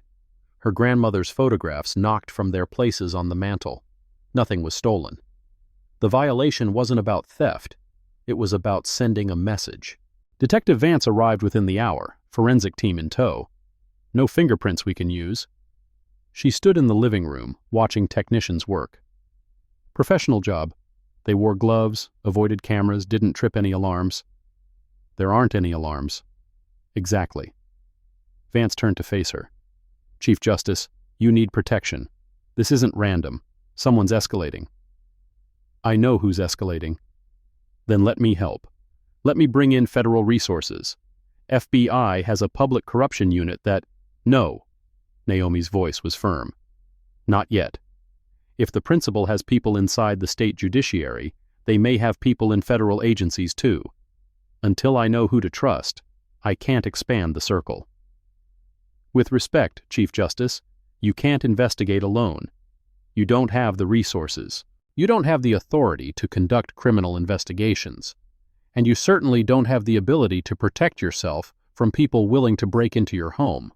Naomi looked around the violated space, her grandmother's space, preserved for 60 years, desecrated in a single afternoon. What do you suggest? Go public. Everything you have, the bank records, the emails, the recordings. Put it all in front of cameras where they can't make it disappear. If I do that, they'll know exactly what evidence we have. They'll find ways to explain it, discredit it, suppress it through legal channels. And if you don't, they'll keep coming, keep escalating. Vance stepped closer. Chief Justice, I've seen how these people operate. They start with intimidation. When that doesn't work, they move to destruction. And when destruction doesn't work... She didn't finish the sentence. She didn't need to. The decision crystallized that night. Naomi sat in her chambers at the Supreme Court, the flash drive and all its evidence spread across her desk in printed form. Hundreds of pages, dozens of transactions, a web of corruption spanning 15 years and 3 judicial circuits. She thought about her grandmother, about the house on Oglethorpe Avenue, about all the families who had lost their homes, their businesses, their legacies, not because they did anything wrong, but because they happened to own property that someone else wanted. She thought about Judge Cordell and his laughter, about Commissioner Whitley and his threats, about Mallory Ashford and her warnings. She thought about the principal, the invisible hand at the center of everything, pulling strings, assigning judges, deciding who won and who lost. And she made her decision. If the system wouldn't investigate itself, she would force it to. If the courts wouldn't deliver justice, she would take the case to the court of public opinion. If they wanted a war, she would give them one. The press conference was scheduled for noon the following Monday. Georgia Supreme Court steps, full media presence, live coverage on 3 local stations, and streaming online. Naomi stood at the podium, black robe over her navy dress, the weight of everything she was about to say pressing down on her shoulders. Behind her stood Detective Vance, representatives from the Attorney General's office, and, significantly, FBI Special Agent Marcus Torres, who had agreed to observe after Naomi presented her evidence through back channels. "Thank you all for coming." Cameras clicked. Microphones extended toward her like hungry mouths. For the past several months, I have been involved in an investigation into systematic corruption within Georgia's judicial system. Today, I am making the findings of that investigation public, not because the investigation is complete, but because continuing to keep this information confidential puts lives at risk, including my own. She paused. Let the words settle. What we have uncovered is not simply individual misconduct by Judge Raymond Cordell or Commissioner Gaston Whitley. It is an organized criminal enterprise operating within our court system for at least 15 years. An enterprise that has systematically targeted minority property owners for fraudulent enforcement actions, stolen hundreds of properties through manufactured zoning violations, and corrupted judges at multiple levels of our judiciary. She held up a document. This is a bank transfer record showing campaign contributions from development companies to judicial campaigns. Not one judge, 7, across 3 circuits, all of them hearing cases involving properties targeted by the same development scheme. She set it down, picked up another. This is an email chain between the Chatham County City Attorney's Office and an unidentified correspondent, coordinating enforcement actions against specific properties. Quote, "Package delivered. Cleanup required. Principal approves." End quote. Another document. This is a recording transcript of a conversation between Commissioner Whitley and an individual we believe is coordinating this enterprise from a position of authority within the state government. Quote, "Who do you think assigns the judges?" End quote. She looked directly into the cameras. "I am calling on the FBI to open a federal investigation into public corruption within Georgia's judiciary. I am calling on the U.S. Attorney's Office to convene a grand jury. And I am putting the people behind this enterprise on notice." She paused. "You know who you are, you know what you've done, and you should know that this will not stop until you are held accountable." Questions erupted from the press corps. Naomi held up her hand. "I'll take questions in a moment, but first, I want to say something to the families who have been victimized by this system. To the Delgados, who paid $47,000 in fines for a fence that was never out of compliance. To the business owners who lost their livelihoods. To the congregations who lost their churches. To everyone who walked into a courtroom expecting justice and received only contempt." Her voice softened. "I see you. I believe you. And I will not stop fighting until the people who did this to you face consequences." The aftermath was immediate and explosive. Within 24 hours, the FBI announced a formal investigation. The U.S. Attorney for the Northern District of Georgia convened a grand jury. 3 of the 7 judges identified in the evidence took emergency leaves of absence. Commissioner Whitley's attorney announced he was seeking a cooperation agreement with federal prosecutors. The media coverage was relentless. Every news outlet in the state ran the story. National outlets picked it up. CNN, MSNBC, even Fox covering what they called the most significant judicial corruption scandal in Georgia history. Ashford was suspended from practice pending state bar investigation. Judge Cordell was arrested at his home on federal charges of conspiracy, wire fraud, and deprivation of rights under color of law. And through it all, one question dominated the coverage. Who was the principal? The answer came 3 weeks later, not through investigation, not through evidence analysis, not through the patient work of prosecutors building cases. It came through betrayal. Commissioner Whitley, facing 20 years in federal prison, chose cooperation over loyalty. In a sealed conference room at the FBI field office, he told federal prosecutors everything he knew. His name is Bradley Thornton, state senator, chairman of the Judiciary Committee. Naomi watched through one-way glass as Whitley spoke, his voice flat with the resignation of a man who had already lost everything. He's been running this operation since 2009. Started small, just a few properties in Savannah. But it grew, expanded into 3 counties, dozens of judges on the payroll, hundreds of properties seized and resold. How did it work? Thornton controlled judicial appointments. Any judge who wanted to advance needed his approval, and his approval came with conditions. Take the right cases, make the right rulings, look the other way when the violation notices went out. And the money?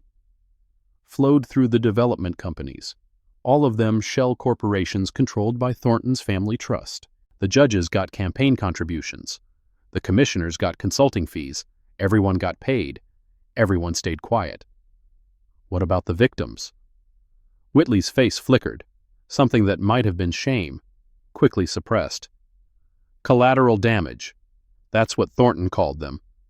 He said they'd be better off anyway, selling their properties, moving to neighborhoods where they belonged. Whitley's voice dropped. Those were his words, where they belonged. The arrest of State Senator Bradley Thornton took place on a Wednesday morning at his home in Atlanta's Buckhead neighborhood. Naomi didn't witness it directly. She learned about it the way everyone else did, from television coverage showing federal agents escorting a silver-haired man in handcuffs to a waiting vehicle. He looked small on the screen, smaller than she had imagined. 15 years of corruption, hundreds of stolen properties, thousands of destroyed lives, and the man at the center of it all looked like someone's grandfather. The charges were extensive. RICO conspiracy, wire fraud, deprivation of rights under color of law, tax evasion, money laundering.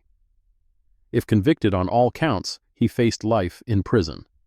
His attorney released a statement denying everything, calling the charges politically motivated, promising a vigorous defense.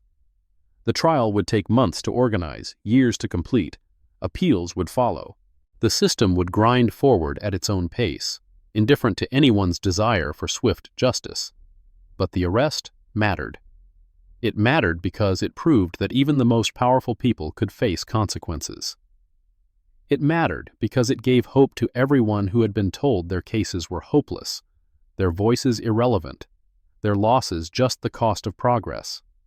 It mattered because sometimes, not always, but sometimes, justice was possible. The empire is crumbling.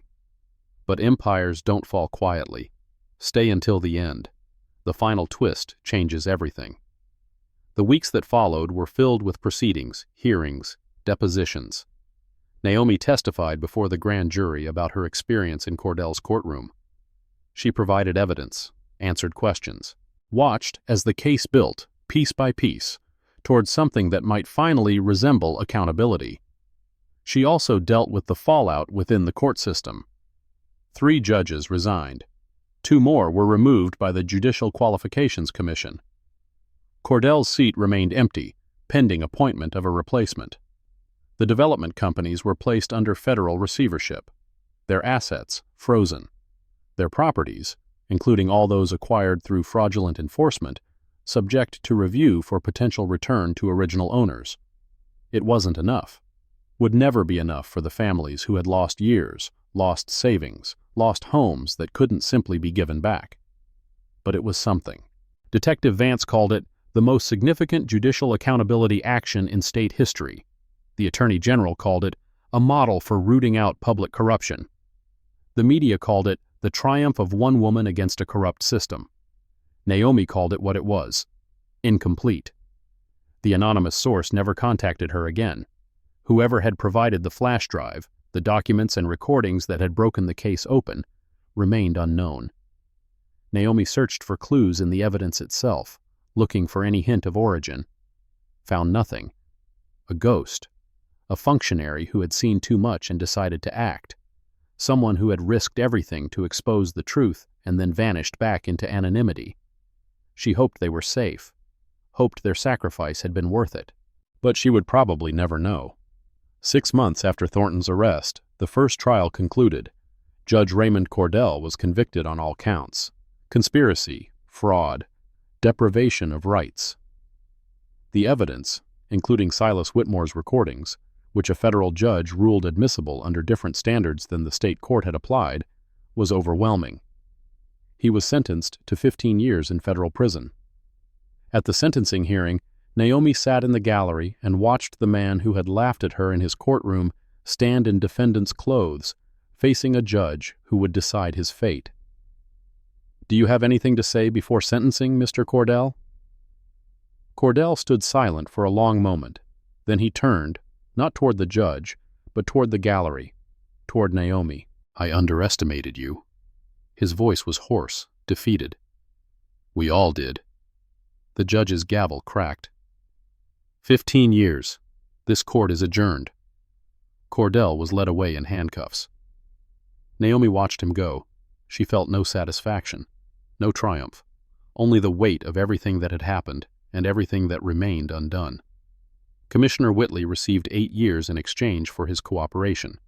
Mallory Ashford was disbarred and charged with conspiracy, her trial pending. Fletcher Paulson pleaded guilty to evidence tampering and received 3 years. Colton Mercer was terminated from court security and faced administrative charges, though no criminal prosecution. Insufficient evidence of criminal intent, prosecutors said. Following orders wasn't the same as breaking the law. The system, even in its moment of accountability, found ways to protect its own. Senator Thornton's trial began in September. The federal courthouse in Atlanta became a circus of media and spectators, all watching to see whether the man at the center of the conspiracy would finally face justice.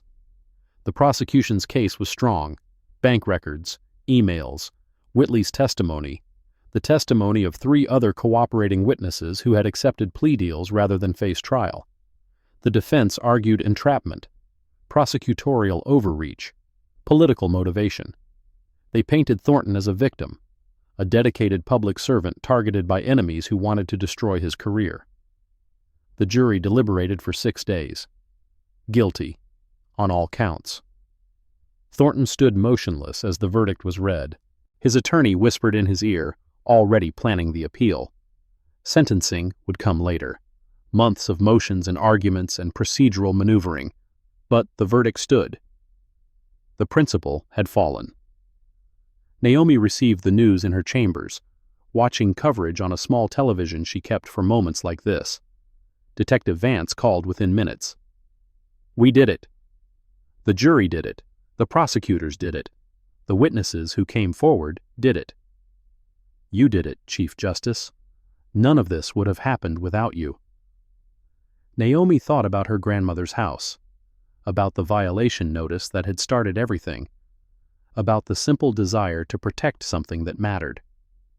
"I just wanted to keep my grandmother's house. You did that too." Vance paused. "What happens now?" "Now we make sure it never happens again." The reforms took time. New procedures for judicial assignment, removing any single point of control. Mandatory disclosure requirements for campaign contributions. Independent oversight for zoning enforcement actions. Expanded powers for the Judicial Qualifications Commission. Some changes required legislation. Some required constitutional amendments.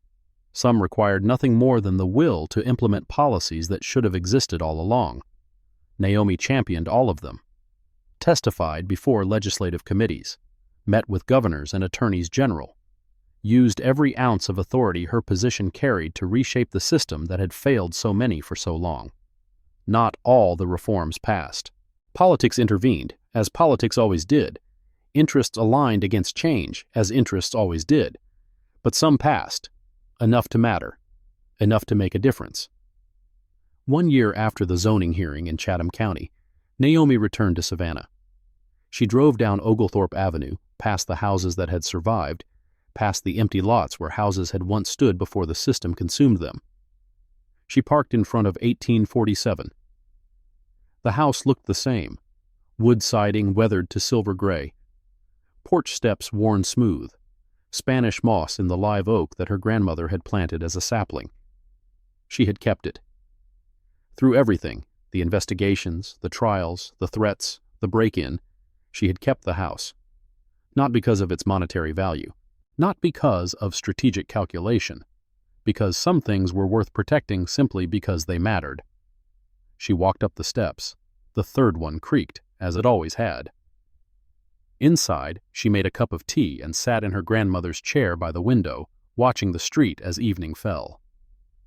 Her phone buzzed, a text from the court administrator, routine business, scheduling matters, the endless machinery of the judiciary continuing its work. She would deal with it tomorrow. Tonight, she would sit in her grandmother's house, in her grandmother's chair, and remember why any of this mattered. 3 months later, the final piece fell into place. Ernesto Delgado's property was returned to him. The fines were refunded, all $47,000. The fence remained exactly as he had built it. Jordan Delgado, his grandson, now 18, sent Naomi a letter. Dear Chief Justice Callister, you probably don't remember me. I was in the courtroom the day you testified at the hearing. I saw what happened. I saw what you did. I'm starting college next year. Pre-law. I want to be an attorney. Not the kind who helps people like the ones who hurt my grandfather. The kind who helps people like him. My grandfather says to tell you thank you. He says he never thought he would see justice in his lifetime. He says you gave him hope. I wanted to tell you something too. I remember what you said at the press conference, that you see us, that you believe us, that you won't stop fighting. I believe you. Thank you. Respectfully, Jordan Delgado. Naomi read the letter 3 times. Then she placed it in her desk drawer with the other letters she had received over the past year. Dozens of them. From families who had been victimized. From people who had lost hope and found it again. From strangers who simply wanted her to know that what she did mattered. She didn't keep them for pride. She kept them for purpose. For the days when the work felt endless and the progress felt invisible. For the reminder that justice, however slow and imperfect, was worth fighting for. The house at 1847 Oglethorpe Avenue still stands. The live oak still casts shadows across the porch. The third step still creaks. The windows still watch the neighborhood, as they have watched for nearly a century. Inside, on the mantel, sits a photograph from the swearing-in ceremony. Naomi in her robes, hand on her grandmother's Bible, becoming the first black woman to serve as Chief Justice of Georgia. Beside it, older and more worn, sits another photograph. Elaine Callister, 1968, standing before the city council, demanding equal treatment under laws that were supposed to apply to everyone. Grandmother and granddaughter. 60 years apart. The same fight. The fight continues. It was late evening when Naomi's phone buzzed one final time. Unknown number. She almost didn't answer. Chief Justice Callister. The voice was familiar. The anonymous source. The one who had never made contact again. I wanted you to know it was worth it. Everything I risked, everything I gave up. Watching Thornton go to prison, watching the system actually face consequences for once, it was worth it. Who are you? A long pause. Someone who worked in his office for 12 years. Someone who typed his correspondence and filed his documents and watched him destroy lives without ever losing a minute of sleep. Someone who finally decided that staying silent was worse than the risk of speaking. Why are you telling me this now? Because I'm leaving. Moving somewhere they won't find me. Starting over. Another pause. But I wanted you to know before I go, you're not alone. There are others like me. People inside systems who see what's happening and want to stop it. People waiting for someone to show them it's possible. What do I do with that? Keep fighting. Keep making it possible. The voice softened. And if you ever need help again, if the system starts protecting itself again, and you need evidence that can't be suppressed, put an ad in the Savannah Morning News, classified section. Oak tree seeks sunlight. I'll find a way to respond. The line went dead. Naomi stared at her phone. Oak tree seeks sunlight. She wrote it in her notebook. The same notebook she had carried through hearings and investigations, through victories and setbacks, through through everything that had led her here. Then she closed the notebook and placed it in her briefcase. The work continued, the fight continued, and somewhere out there, in systems that still protected the powerful at the expense of the vulnerable, people were watching, waiting, ready to act when the moment came. Justice was slow, imperfect, incomplete, but it was real. And as long as there were people willing to fight for it, it would remain possible. Naomi Callister turned off her office light and walked out into the Georgia evening. Above her, the Capitol dome gleamed against the darkening sky, the scales of justice, still waiting to be balanced, the work of a lifetime. She was ready. The envelope arrived without a return address, plain white, standard postage. Naomi's name typed in block letters, no title, no honorific, just Naomi Callister and the address of the Supreme Court building. Her assistant had flagged it as suspicious. Protocol required screening all correspondence for the Chief Justice.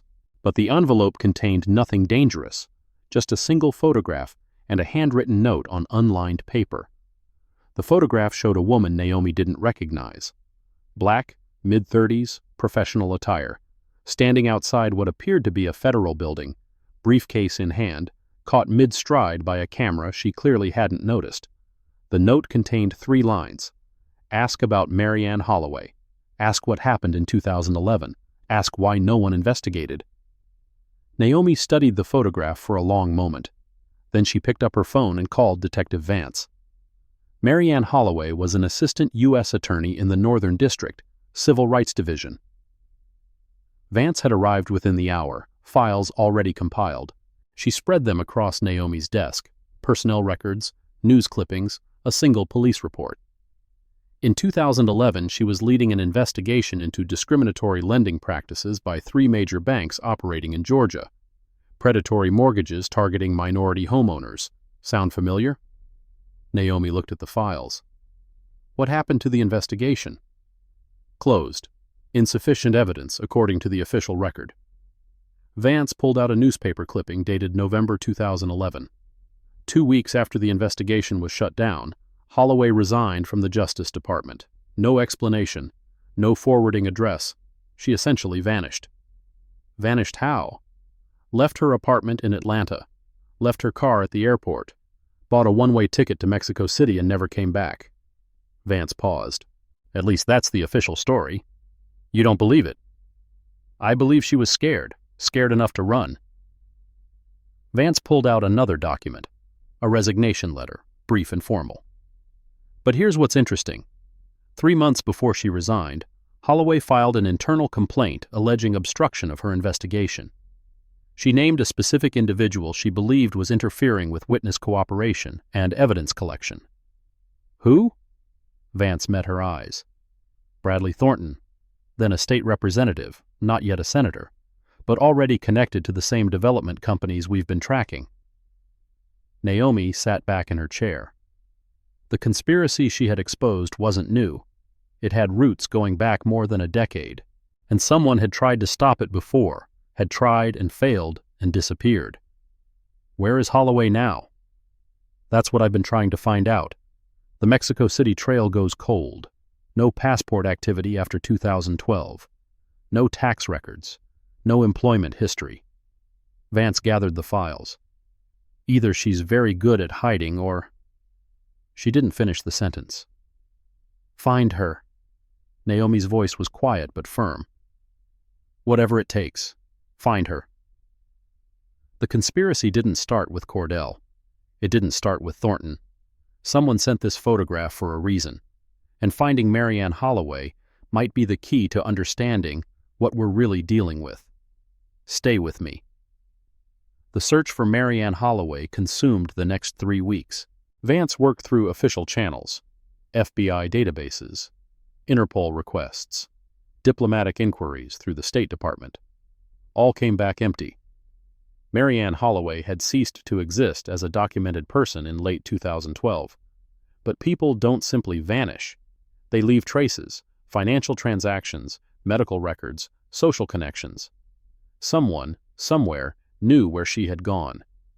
The break came from an unexpected source. Naomi received a second envelope. Same plain white paper, same typed address. This time, no photograph, just a phone number and a time.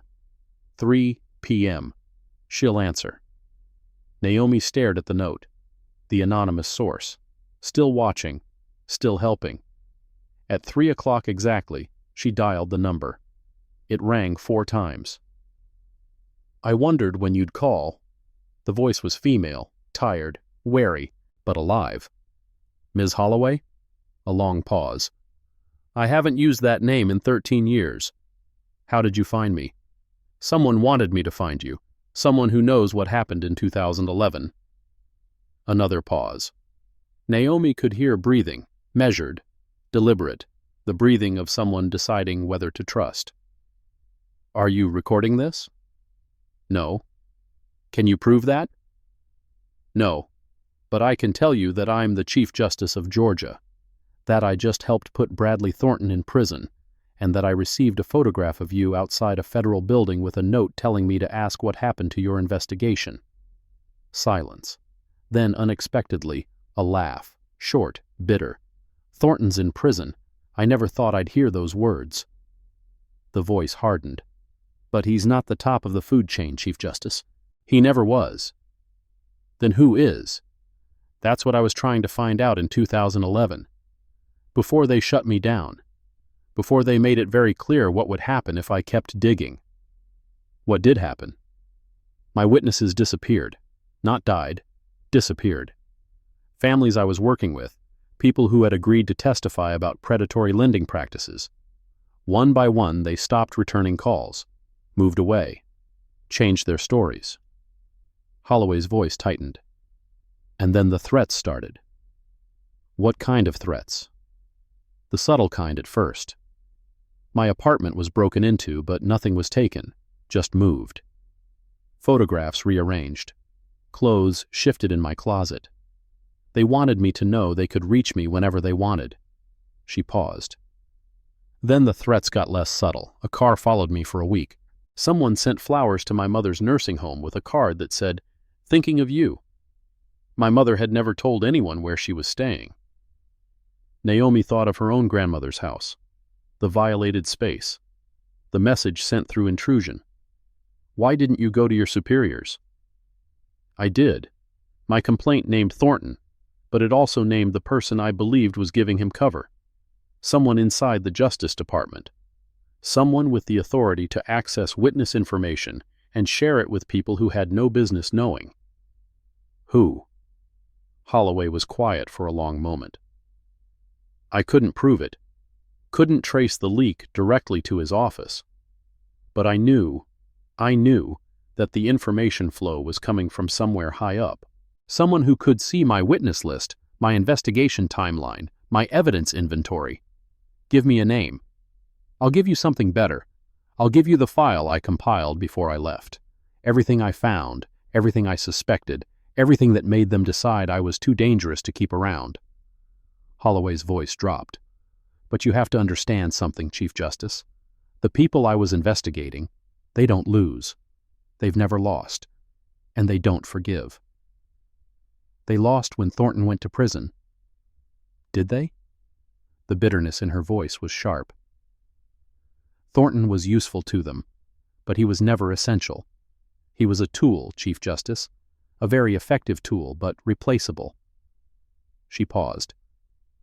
Have you noticed that no one above him has been touched?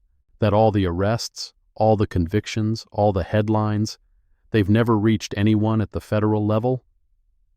Naomi had noticed, had wondered about it in the quiet hours, had pushed the thought aside because the victories she had won felt substantial enough to matter. What are you saying? I'm saying that the system you exposed in Georgia is just one branch of something much larger. I'm saying that Thornton had partners, not just subordinates but equals, in other states.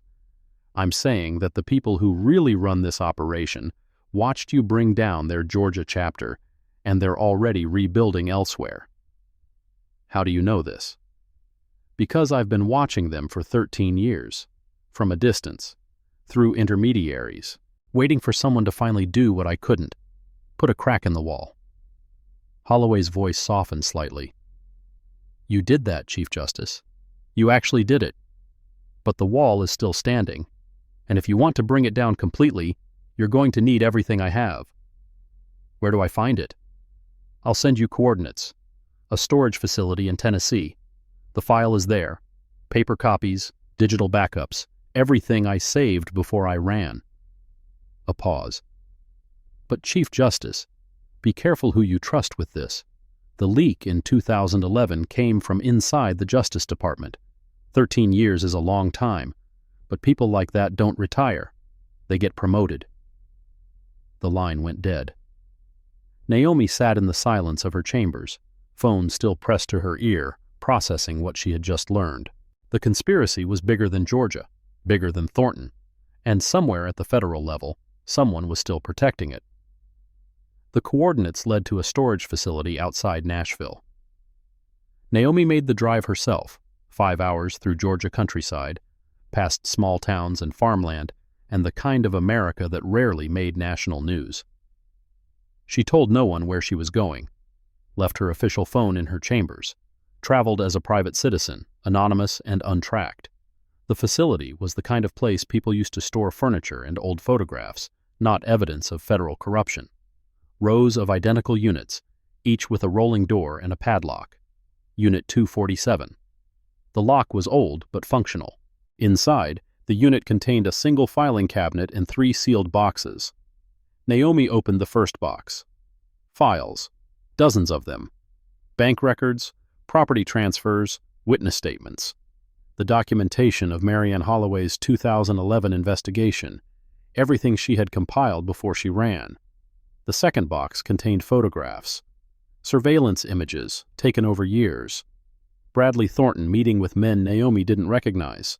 Development properties in various stages of construction. Documents being exchanged in parking lots and restaurant booths. The third box contained a single item.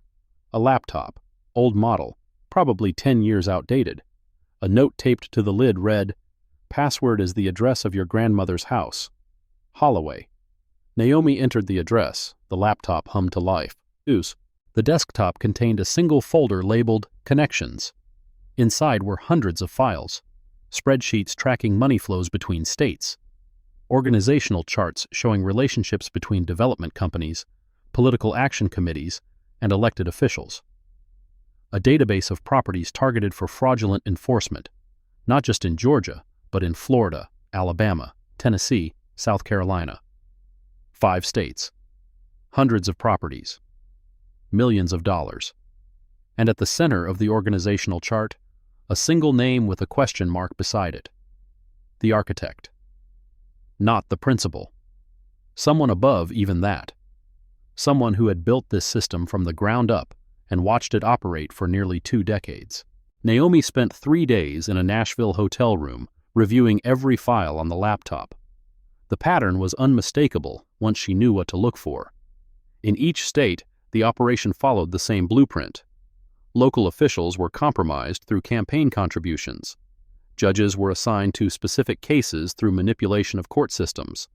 Properties were targeted based on demographics and development potential. Enforcement actions were manufactured to force sales at below-market prices. The money flowed through a maze of shell companies, each one named to sound legitimate. Coastal Heritage, Southern Progress Partners, Community Development Associates.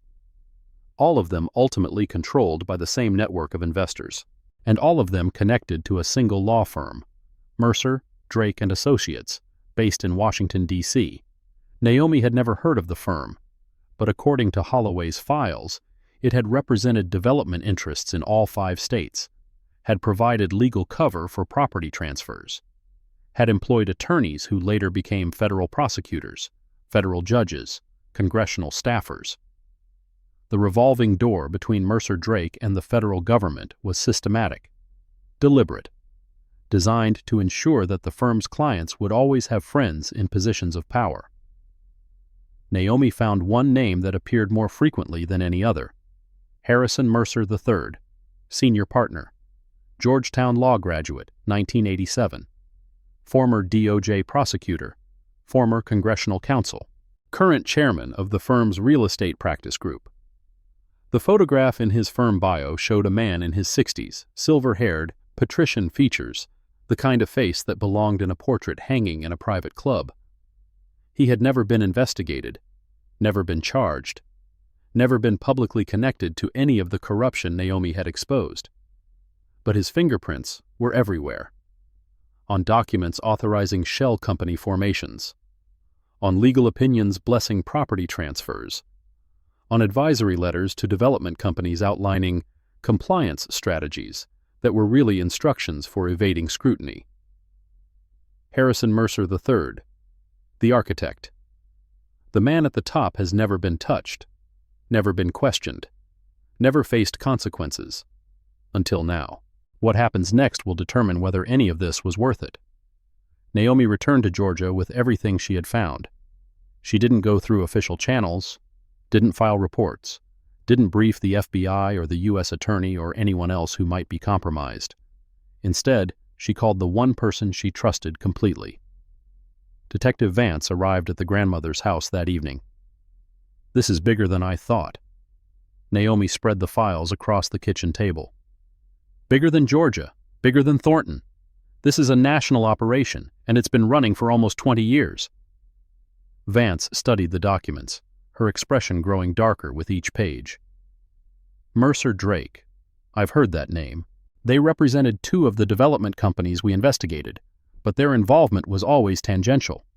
Support counsel, not primary representation. That was intentional. They stayed in the background, let local attorneys take the visible roles, but they were directing everything. Naomi pulled out the organizational chart. Look at this. Every state operation had a local principal, like Thornton was in Georgia, but all of them reported to someone at Mercer Drake, and at the top of the chart, the architect. Vance traced the lines with her finger. Harrison Mercer. The firm's senior partner.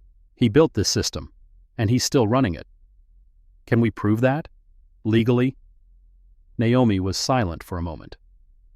I don't know. Holloway's files are comprehensive, but they're 13 years old. A good defense attorney would argue they're outdated, unreliable, compiled by a witness who fled the country to avoid scrutiny. So we need current evidence. We need someone inside Mercer Drake who's willing to talk. Someone with access to ongoing operations. Someone who can testify that the firm is still coordinating this network. Vance shook her head. People who work at firms like that don't flip. The money's too good. The consequences for betrayal are too severe. Everyone has a breaking point. And how do we find someone at theirs? Naomi thought of the anonymous source, the voice on the phone who had disappeared after providing the evidence that brought down Thornton, the person who had worked inside the system for years before, deciding that silence was worse than risk. We don't find them, she said slowly. We create the conditions for them to find us. The strategy took 3 months to implement. Naomi began speaking publicly about the need for federal oversight of real estate development practices. She gave interviews mentioning concerning patterns in multiple states. She referenced ongoing investigations without providing specifics. She was baiting a hook. Somewhere inside Mercer Drake, or inside the network it controlled, someone was watching. Someone who had seen what happened in Georgia. Someone who might be questioning whether their own position was secure. All Naomi had to do was make contact seem possible. Safe, worth the risk. The response came in April. A junior associate at Mercer Drake reached out through an intermediary, a law school classmate of Naomi's who still practiced in Washington. The associate wanted to meet, wanted to discuss matters of mutual interest, wanted assurances that any conversation would be protected. His name was David Chen, 29 years old, 3rd year at the firm, assigned to the real estate practice group, Harrison Mercer's practice group. They met at a conference center in Richmond, Virginia, neutral territory, far from Washington and Georgia alike. David Chen was younger than Naomi had expected, nervous. His hands trembled slightly as he set his briefcase on the table. "Thank you for agreeing to meet, Chief Justice. Thank you for reaching out. I understand you have information you'd like to share. Chen glanced at the door, as if expecting it to burst open at any moment. I need assurances first. If I tell you what I know, if I provide documents, I need protection, witness protection, immunity from prosecution, whatever it takes. I can't promise anything until I know what you have. Then let me give you a preview. Chen opened his briefcase, pulled out a single sheet of paper. This is a memo I wrote last month. It summarizes discrepancies I found in client billing records. Hours charged for work that was never performed. Expenses reimbursed for trips that never happened. Money flowing through the firm's accounts that doesn't match any legitimate legal services. Naomi studied the memo. The numbers were staggering, millions of dollars unaccounted for over just the past 2 years. Where was this money going? That's what I tried to find out. Chen's voice dropped. And that's when things got difficult. Difficult how? I was told to stop asking questions. By Harrison Mercer himself. He called me into his office, closed the door, and told me that my curiosity was admirable but misplaced. He said the firm had complex financial arrangements that weren't my concern. He said that associates who focused on their assigned work got promoted, and associates who didn't. Chen swallowed. He didn't finish the sentence. He didn't have to. But you kept digging. I kept a copy of the records before they were modified. I documented the changes that were made after my inquiry, and I found something else. Chen reached into his briefcase again. Communications between Mercer and clients in 5 states. Instructions for asset acquisition strategies. References to cooperative officials and favorable jurisdictions. He handed over a flash drive. Everything I have is on there. Billing records, communications, the original files and the altered versions. Enough to prove that Mercer Drake isn't just representing corrupt clients. They're directing the corruption. Naomi took the drive. Why are you doing this? Chen was quiet for a moment. Because I went to law school to help people. Because I believed the law was supposed to protect the vulnerable, not enable the powerful. Because I've spent 3 years watching this firm destroy lives and calling it business development. His voice cracked slightly. Because I can't sleep anymore, Chief Justice. I close my eyes, and I see the names on those property lists. Families, communities, people who lost everything because someone decided their neighborhood was worth more without them in it. He met her eyes. I can't make it right, but I can stop being part of making it worse. The evidence David Chen provided was devastating. Combined with Marianne Holloway's historical files, it painted a complete picture of a criminal enterprise spanning 2 decades and 5 states, thousands of properties stolen, hundreds of officials corrupted, billions of dollars in illicit profits, and at the center of it all, Harrison Mercer III, directing, coordinating, profiting from human misery on an industrial scale. Naomi took the evidence to the only person she believed could act on it without compromise, FBI Director Catherine Walsh. The meeting took place in Walsh's office at FBI headquarters in Washington. Naomi had requested the meeting through unofficial channels, a mutual acquaintance, a retired federal judge who owed no favors to anyone currently in power.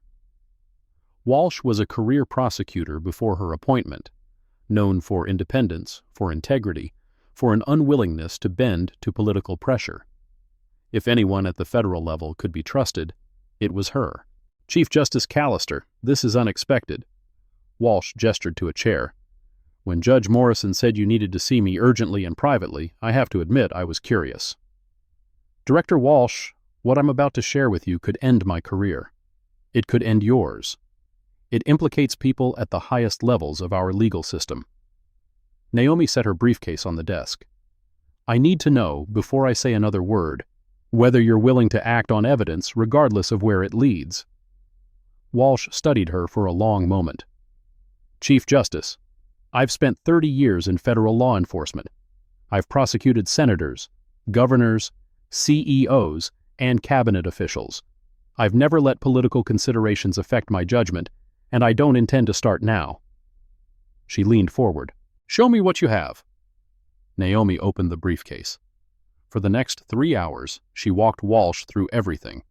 Holloway's investigation, the Georgia operation, the multi-state network, Mercer Drake's role, David Chen's evidence.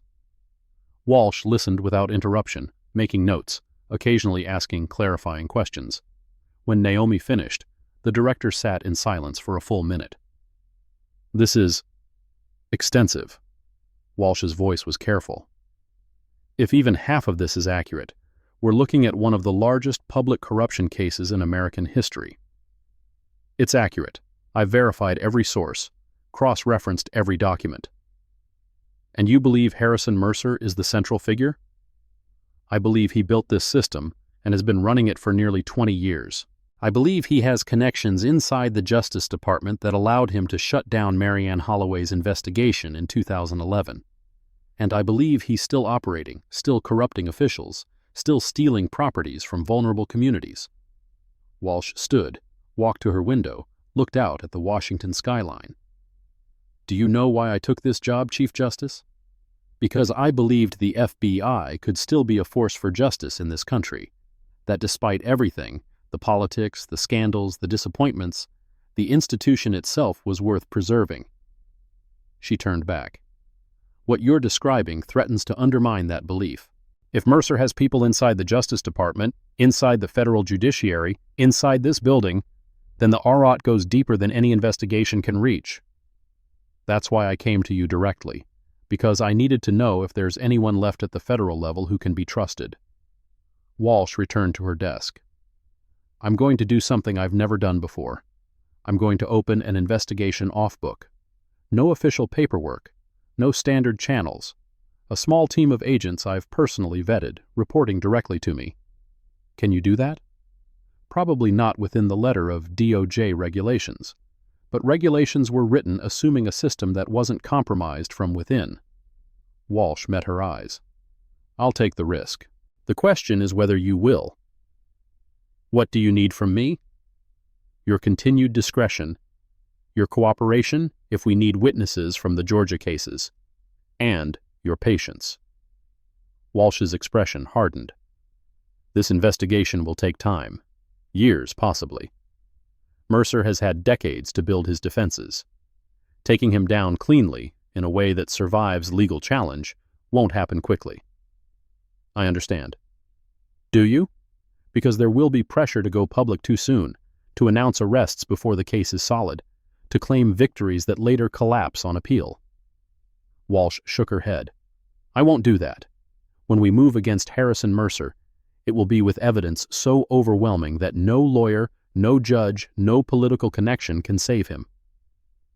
Naomi nodded. Then we're agreed. They shook hands. The final phase had begun. 2 years later. The arrest of Harrison Mercer III took place on a Tuesday morning in November. FBI agents arrived at his Georgetown townhouse at 6 a.m. 30 agents, armored vehicles, the full weight of federal authority descending on a single residence. Mercer emerged in a bathrobe, silver hair disheveled, the patrician composure finally cracked. Do you have any idea who I am? Yes, sir. The lead agent held up the warrant.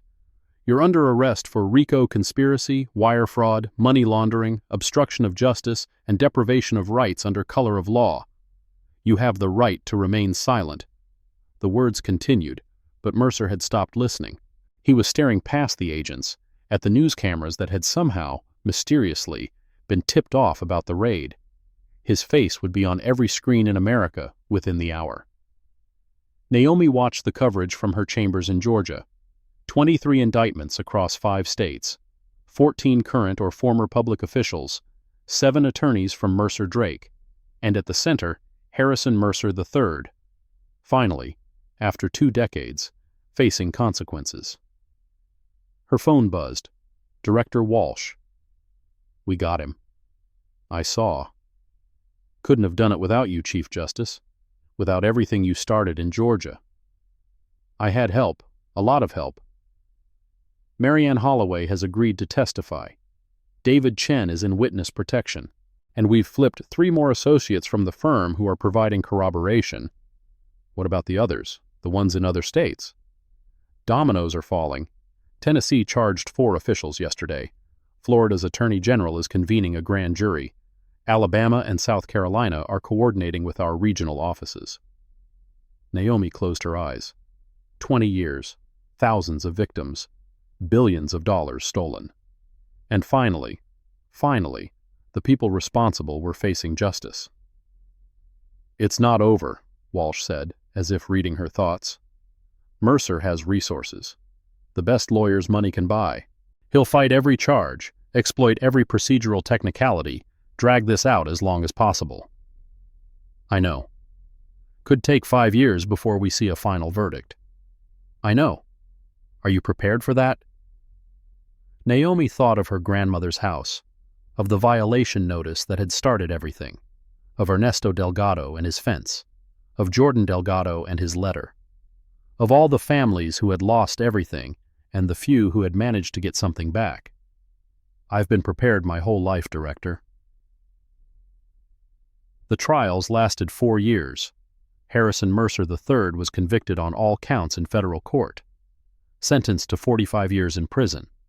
He died in custody 3 years later, maintaining his innocence to the end. 17 other defendants received sentences ranging from 5 to 30 years. Mercer Drake was dissolved, its partners disbarred, its assets seized to fund restitution for victims. And across 5 states, properties began returning to the families who had been robbed of them. Not all of them. Not enough of them. Some families had died waiting for justice. Some had moved away and couldn't be found. Some properties had been developed beyond recognition, the homes that once stood on them replaced by condominiums and shopping centers. But some families got their land back. Some communities began to rebuild. Some wounds, however slowly, began to heal. On the 5th anniversary of the Mercer verdict, Naomi received a final communication from her anonymous source, a letter this time, handwritten, postmarked from somewhere in the Pacific Northwest. "Chief Justice Callister, I've been watching from a distance, watching the trials, watching the convictions, watching a system that seemed untouchable finally face consequences. You did what I couldn't, what Marianne Holloway couldn't, what so many others tried and failed to do. You won. I don't know if I'll ever feel safe enough to come forward publicly." The people Mercer worked with, some of them are still out there, still operating, still waiting. But I wanted you to know that what you did mattered. Not just to the families who got their homes back, not just to the officials who were held accountable, but to everyone who ever believed that the system was too powerful to fight. You proved it wasn't. Thank you. Oak Tree. Naomi read the letter 3 times. Then she placed it in her desk drawer with all the other letters she had saved over the years. The testimony of people whose lives had been touched by what she had done. She looked out her window at the Georgia evening. The fight wasn't over. Would never be over. Somewhere, right now, someone with power was abusing it. Someone vulnerable was being victimized. Some system was protecting the powerful at the expense of the weak. But that was tomorrow's battle. Tonight, she would sit with the knowledge that she had done what she could, that she had fought the fight that was given to her, that she had refused to look away when looking away would have been easier. That was enough. It had to be enough. The house at 1847 Oglethorpe Avenue still stands. The live oak in the front yard has grown taller, its branches spreading wider across the lawn. The 3rd step still creaks. The windows still watch the neighborhood, patient and unchanged. Inside, on the mantel, sit the photographs that tell a story. Elaine Callister, 1968, demanding equal treatment. Naomi Callister, 2024, becoming Chief Justice. And now, a 3rd photograph, taken at a ceremony last month. Naomi, surrounded by families who had gotten their homes back, standing in front of the community center that had been built with restitution funds. 3 generations of one fight. The fight continues. It always continues. But sometimes, not always, but sometimes, justice wins. Thank you for taking the time to watch this video today. If you found the content helpful, please remember to like and subscribe so you won't miss our upcoming episodes. If you have any questions or suggestions, feel free to leave a comment below. We are always here to listen.